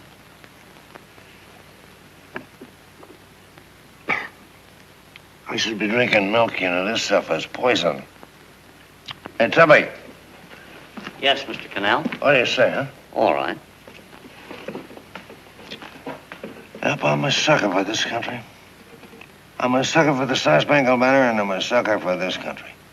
I like what we got here. I like it. A guy can say what he wants and do what he wants without having a bayonet shoved through his belly. And that's all right, isn't it? You betcha. Yeah. And we don't want anybody coming around changing it, do we? No, sir. No, sir. And when they do, I get mad. I get boiling mad. And right now, John, I'm sizzling. I get mad for a lot of other guys besides myself. I get mad for a guy named Washington. And a guy named Jefferson. And Lincoln. Lighthouses, John. Lighthouses in a foggy world. You know what I mean? Yeah, you bet. Listen, pal. This fifth column stuff is pretty rotten, isn't it? Yeah, it certainly is. And you'd feel like an awful sucker if you found yourself marching right in the middle of it, wouldn't you? You. Of course, you wouldn't know it because you're gentle. But that's what you're doing. You're mixed up with a skunk, my boy. A no-good, dangerous skunk. Say, you're not talking about Mr. Norton, are you? I'm not talking about his grandfather's pet poodle. You must be wrong, Mr. Connell. Because he's been marvelous about the John Doe clubs. Yeah? Say, you're sold on this John Doe idea, aren't you? Sure. Sure. I don't blame you. So am I. It's a beautiful miracle. A miracle that can only happen right here in the good old USA. And I think it's terrific. What do you think of that? Me, hard-boiled Connell, and I think it's plenty terrific. All right. Now, supposing a certain unmentionable worm whose initials are DB was trying to use that to shove his way into the White House so he could put the screws on, so he could turn out the lights in those lighthouses. What would you say about that, huh? Nobody's going to do that, Mr. Connell. They can't use the John Doe clubs for politics. That's the main idea. Is that so? Then what's a big political boss like Hammer doing in town? And a labor leader like Bennett? And a lot of other big shots are up at DB's house right now. Wolves, John. Wolves. Waiting to cut up the John Does. Wait till you get a gander at the speech you're going to make tonight. You're all wet. Miss Mitchell writes those speeches. Nobody can make her write that kind of stuff. They can't, huh? Who do you think writes them? My Aunt Emma? I know she writes them. And gets a big bonus for doing them, too. A mink coat and a diamond bracelet. Don't write them.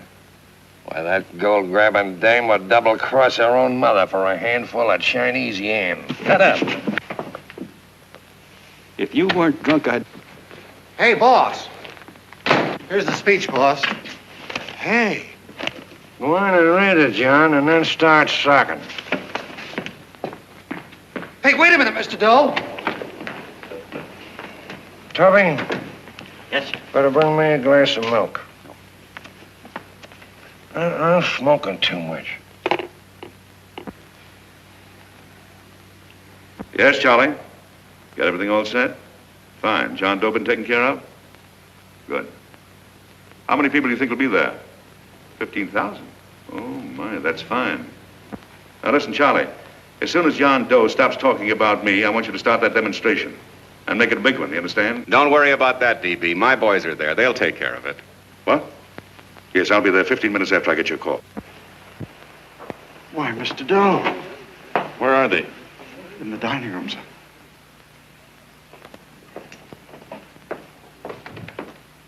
Now, gentlemen, I think we're about ready to throw that great big bombshell. Yeah, well, it's about time.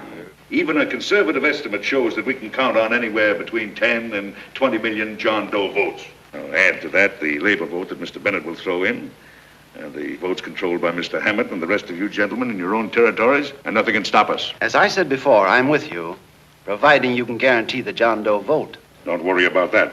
You can count on me on one condition. Little Bennett's got to be taken care of. Didn't I tell you that everybody in this room would be taken care of? My agreement with you gentlemen stands. I'm with you, DB, but I still think it's a very daring thing we're attempting. These are daring times, Mr. Barrington. We're coming to a new order of things. There's too much talk been going on in this country. Too many concessions have been made. What the American people need is an iron hand. You're right. That's true. You're quite right, DB. Discipline. Right. And now, may I offer a little toast to Miss Ann Mitchell, the brilliant and beautiful lady who is responsible for all this. Miss Mitchell. Mr. Norton, I'd like to talk to you alone for a minute. Oh, Miss Mitchell has something to say to us. That's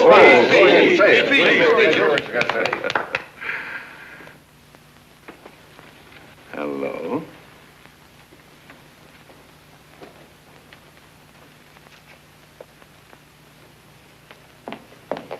John, I'm so glad to see you. I was terribly worried. Did you write this? Yes, I did, John, but I had no idea what was going on. You didn't? No. That's a swell bracelet you're wearing. John, why aren't you at the convention?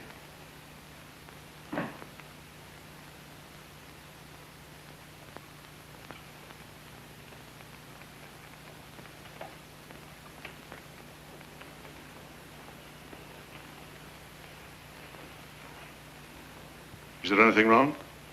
No, nothing's wrong. Everything's fine. So there's going to be a new order of things, huh? Everybody's going to cut himself a nice fat slice of the John Does, eh? You forgot one detail, Mr. Big Shot. You forgot me, the prize stooge of the world. Why, if you or anybody else thinks he's going to use the John Doe clubs for his own rotten purpose, he's going to have to do it over my dead body. Oh, hold on a minute, young man. Hold on. That's rather big talk. I started the John Doe clubs with my money. And I'll decide whether or not they're being properly used. No, you won't. You're through deciding anything. And what's more, I'm going down to that convention and I'm going to tell those people exactly what you and all your fine feathered friends here are trying to cook up for them. And I'm going to say it in my own words this time. Stop it, baby. Stop it. You ruined us, DB. Wait a minute, fella. My uncle wants to talk to you. Listen to me, my son. Before you lose your head completely, may I remind you that I picked you up out of the gutter and I can throw you right back there again? You've got a nerve accusing people of things. These gentlemen and I know what's best for the John Does of America, regardless of what tramps like you think. Get off that righteous horse of yours and come to your senses. You're the fake. We believe in what we're doing. You're the one that was paid the 30 pieces of silver. Have you forgotten that? Well, I haven't. You're a fake John Doe, and I can prove it. You're the big hero that's supposed to jump off tall buildings and things. Do you remember? What do you suppose your precious John Does will say when they find out that you never had any intention of doing it, that you were being paid to say so? You're lucky they didn't run you out of the country. With the newspapers and the radio stations that these gentlemen control, we can kill the John Doe movement deader than a doornail. We'll do it, too, the moment you step out of line. Now, if you still want to go to that convention and shoot your trap off, you go ahead and do it.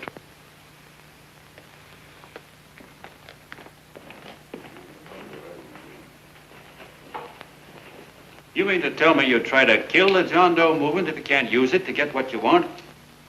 You bet your bottom dollar we would.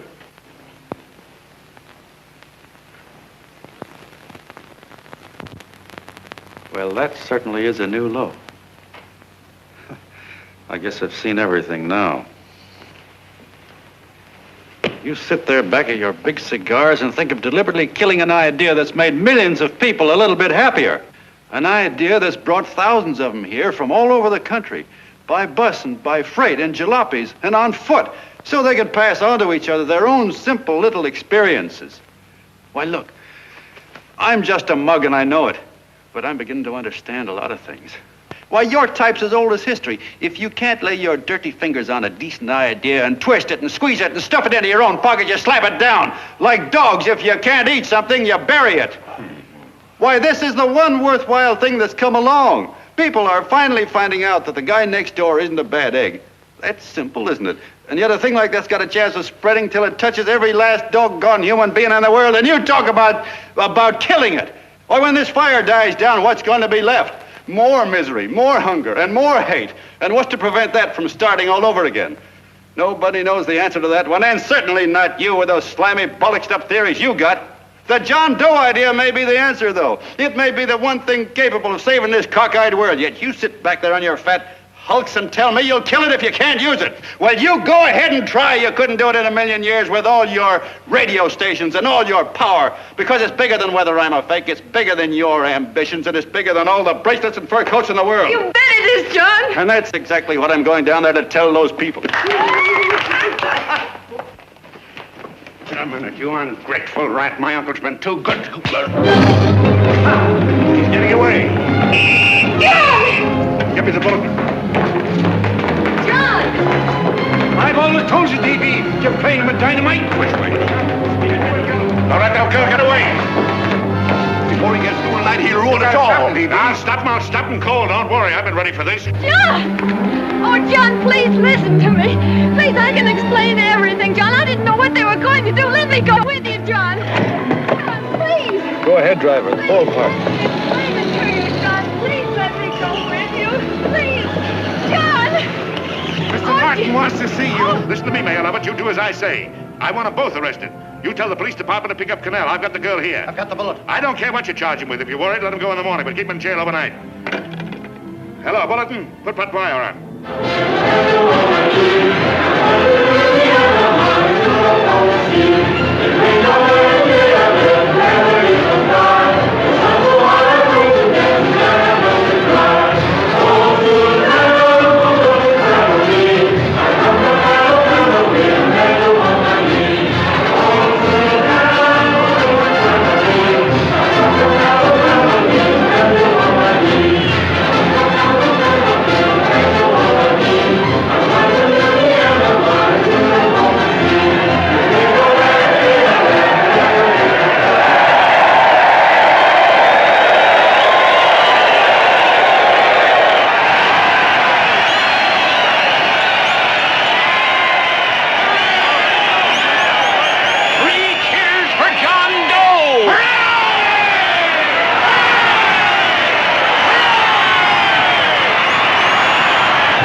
begin with a short prayer. Quiet, please. Ladies and gentlemen, let us have a moment of silent prayer for the John Does all over the world, many of whom are homeless and hungry. Rise, please. Everybody rise.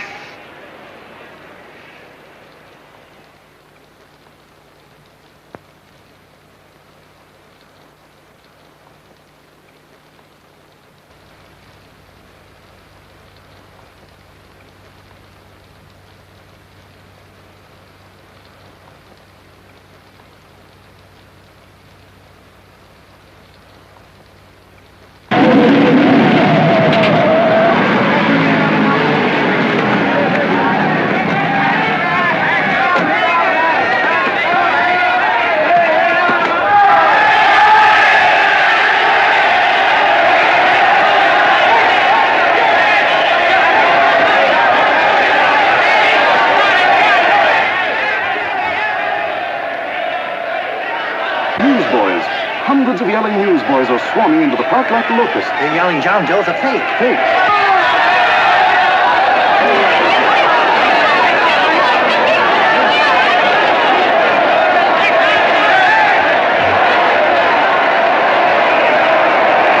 Federal investigation urged by Chamber of Commerce. How could he be a fake? It must be some kind of a gag. A what? A gag. A gag.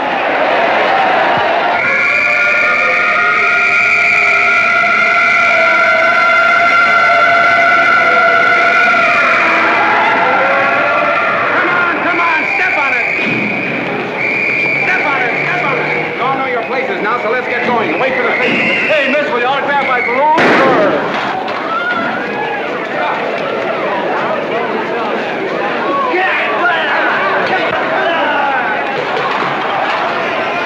Ladies and gentlemen, this is exactly what I came down here to tell you about tonight. Please, if you all just be quiet for a few minutes, I can explain this whole thing to you.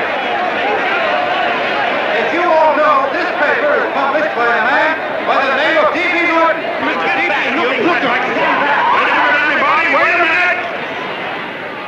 Wait a minute, ladies and gentlemen. My name is D.B. Norton. You all know me. I accuse this man of being a faker.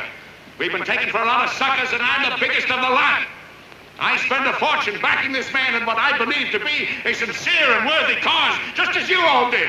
And now I find out it's nothing but a cheap racket cooked up by him and two of my employees for the sole purpose of collecting dues from John Does all over the country. That's a lie. It's not a lie. Nickels and dimes to stuff into their own pockets. You can read all about it in the newspapers there. That's a lie. Listen, ladies and gentlemen, don't believe what... This man had no intention of jumping off the top of a building. He was paid to say so. Do you deny that? That's got nothing to do with it. Were you paid for it or weren't you? Yes, I was paid, but there happened... And what about the suicide note? You didn't write that either. What difference did you write it or didn't you? No, I didn't write it. Now, you bet your life you didn't. You look in your papers, ladies and gentlemen, and you'll find Miss Mitchell's signed confession that she was the one who wrote it. Listen, folks, it's a fact that I didn't write the letter. There, you see, he admits it. You're a fake, John Doe. For what you have done to all these good people, they ought to run you out of the country. And I hope they do it.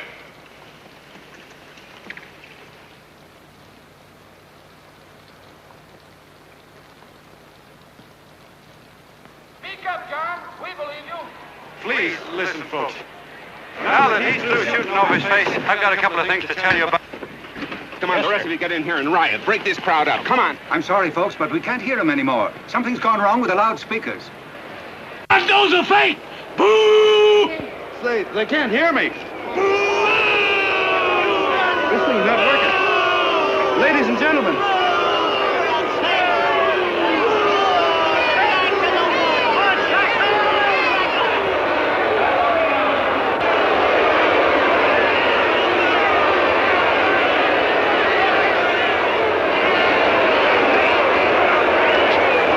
This thing's bigger than whether I'm a fake.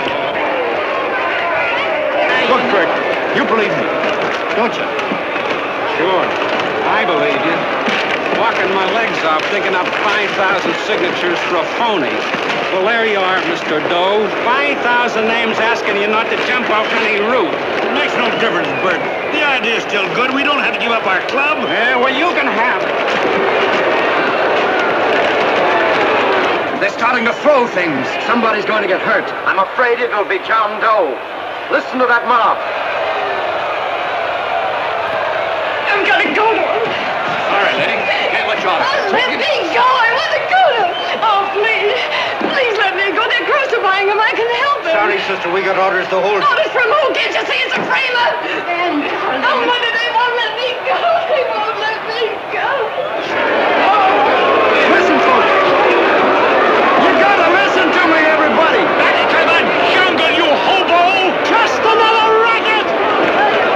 Stick to your clubs. We've been fed baloney so long we're getting used to it.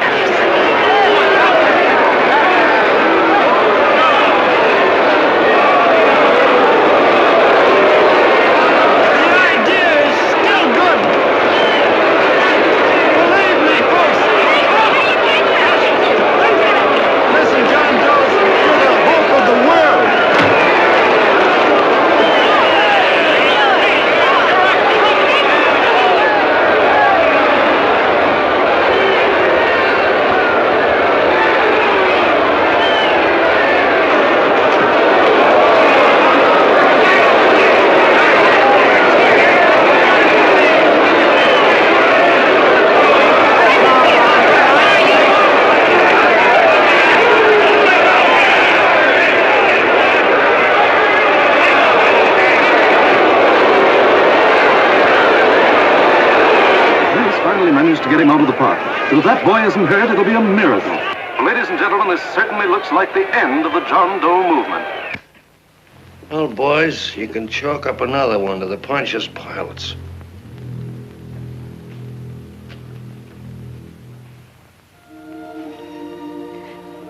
I should have been there. I could have helped him. He was so all alone. A lot of us are going to be mighty ashamed of ourselves after tonight. We certainly didn't give that man much of a chance.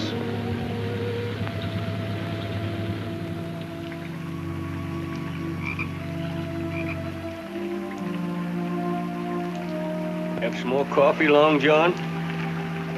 No thanks, Carl.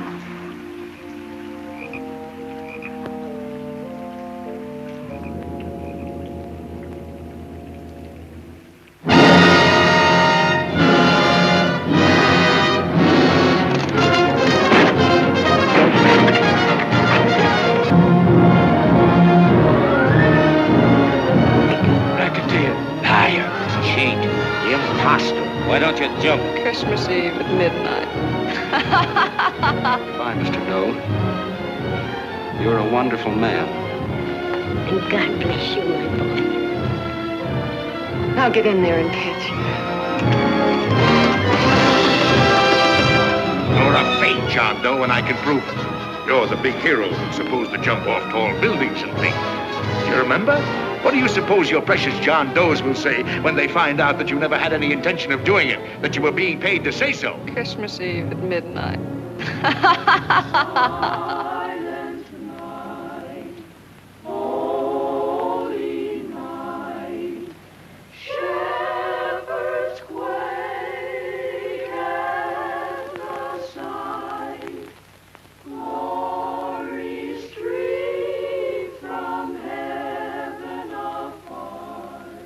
Merry Christmas, son.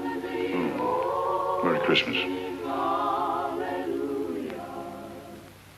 Christ the Savior is born. Christ the Savior is born. Thank you, sir.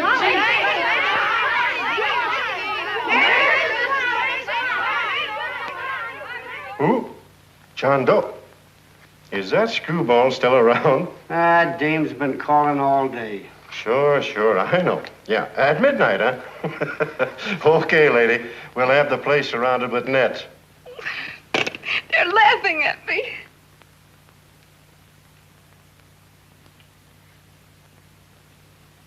You're a sick girl, Anne. You better take it easy. Whom are you calling now? You called that number not 10 minutes ago. Hello, Mr. Connell. Have you seen him yet? Have you... Now listen, Ann, he can't possibly get in without our seeing him. I'm watching the side door and the colonel's out front, so stop worrying. Oh. Thank you.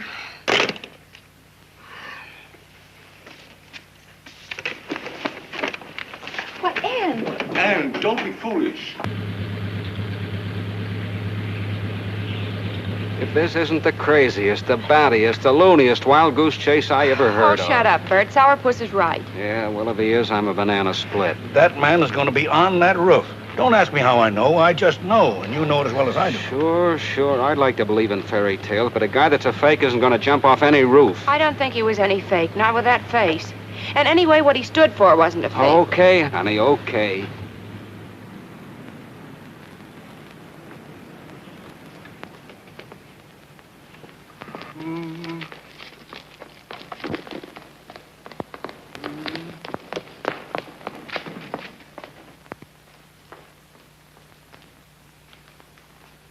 Elevators ain't running. Colonel, You shouldn't have got out of bed, miss. has he been here? No. Have you seen him? I ain't seen him for a week. Where's Connell? He's watching the other door. Oh, you're swell. Oh. No sense in going up there. I've been here for hours. He ain't here. Let me go, will you? Now that's crazy. It's 14 floors.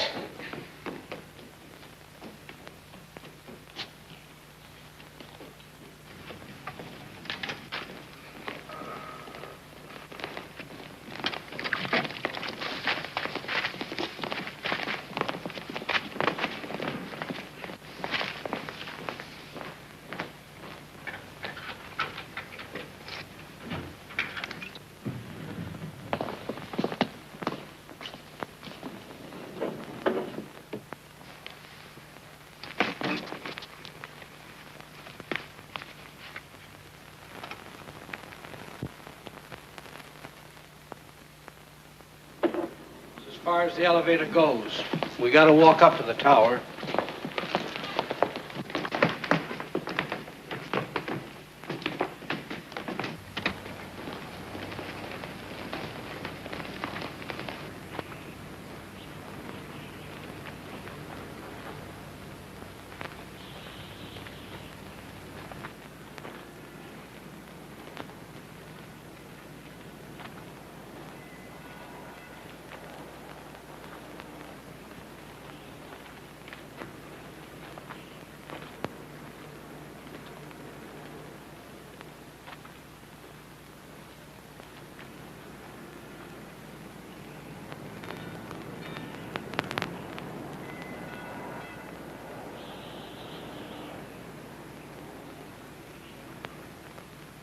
That tramp is probably full of Christmas cheer and asleep in some flop house. Let's go. I've got to decorate my tree.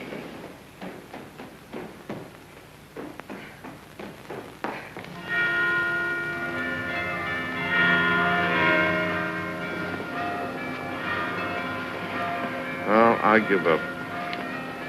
I don't know what gave us the idea that we'd attempt anything like this. I guess you're right. I'm afraid the joke's on us. Let's go. I hope nobody finds out we've been here.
I wouldn't do that if I were you, John.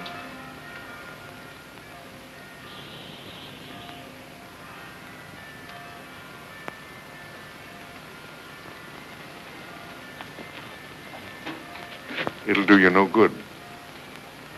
The mayor has policemen downstairs with instructions to remove all marks of identification you may have on your person. You will be buried in Potter's Field, and you will have accomplished nothing.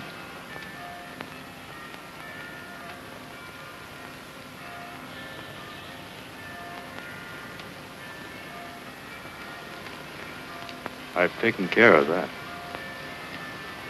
I've already mailed a copy of this letter to Mr. Connell. John, why don't you forget this foolishness? Stop right where you are, Mr. Norton, if you don't want to go overboard with me.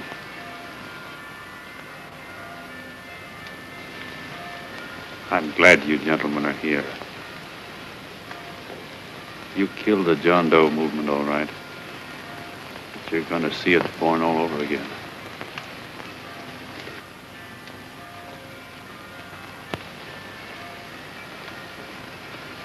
Now take a good look, Mr. Norton.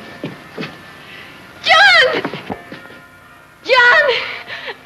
Oh, John, no, I won't let you. I love you, darling.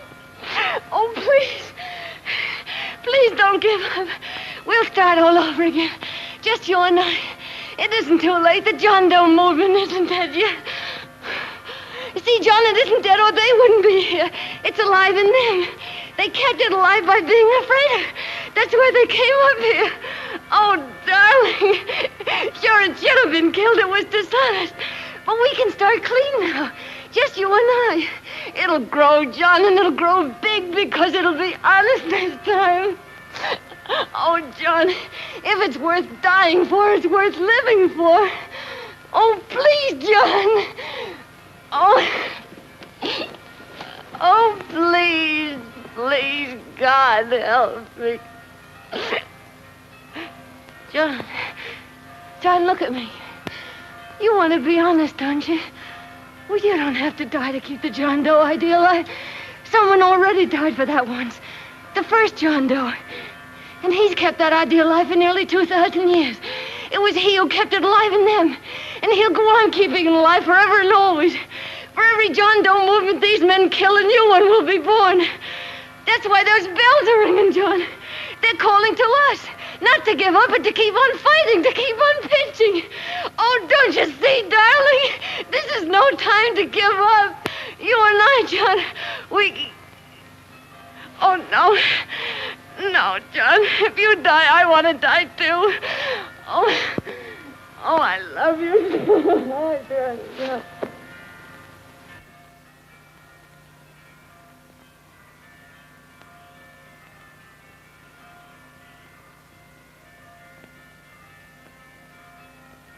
Mr. Doe, you don't have to. We're with you, Mr. Doe. We just lost our heads and acted like a mob. What Bert's trying to say is that we need you, Mr. Doe. There were a lot of us that didn't believe what that man said. We were going to start up our John Doe Club again, whether we saw you or not, weren't we, Bert? And there were a lot of others that were going to do the same thing. Well, Mr. Sourpuss even got a letter from his cousin in Toledo. I got it right here, Mr. Doe. Only it'd be a lot easier with you. Please. Please come with us, Mr. Doe.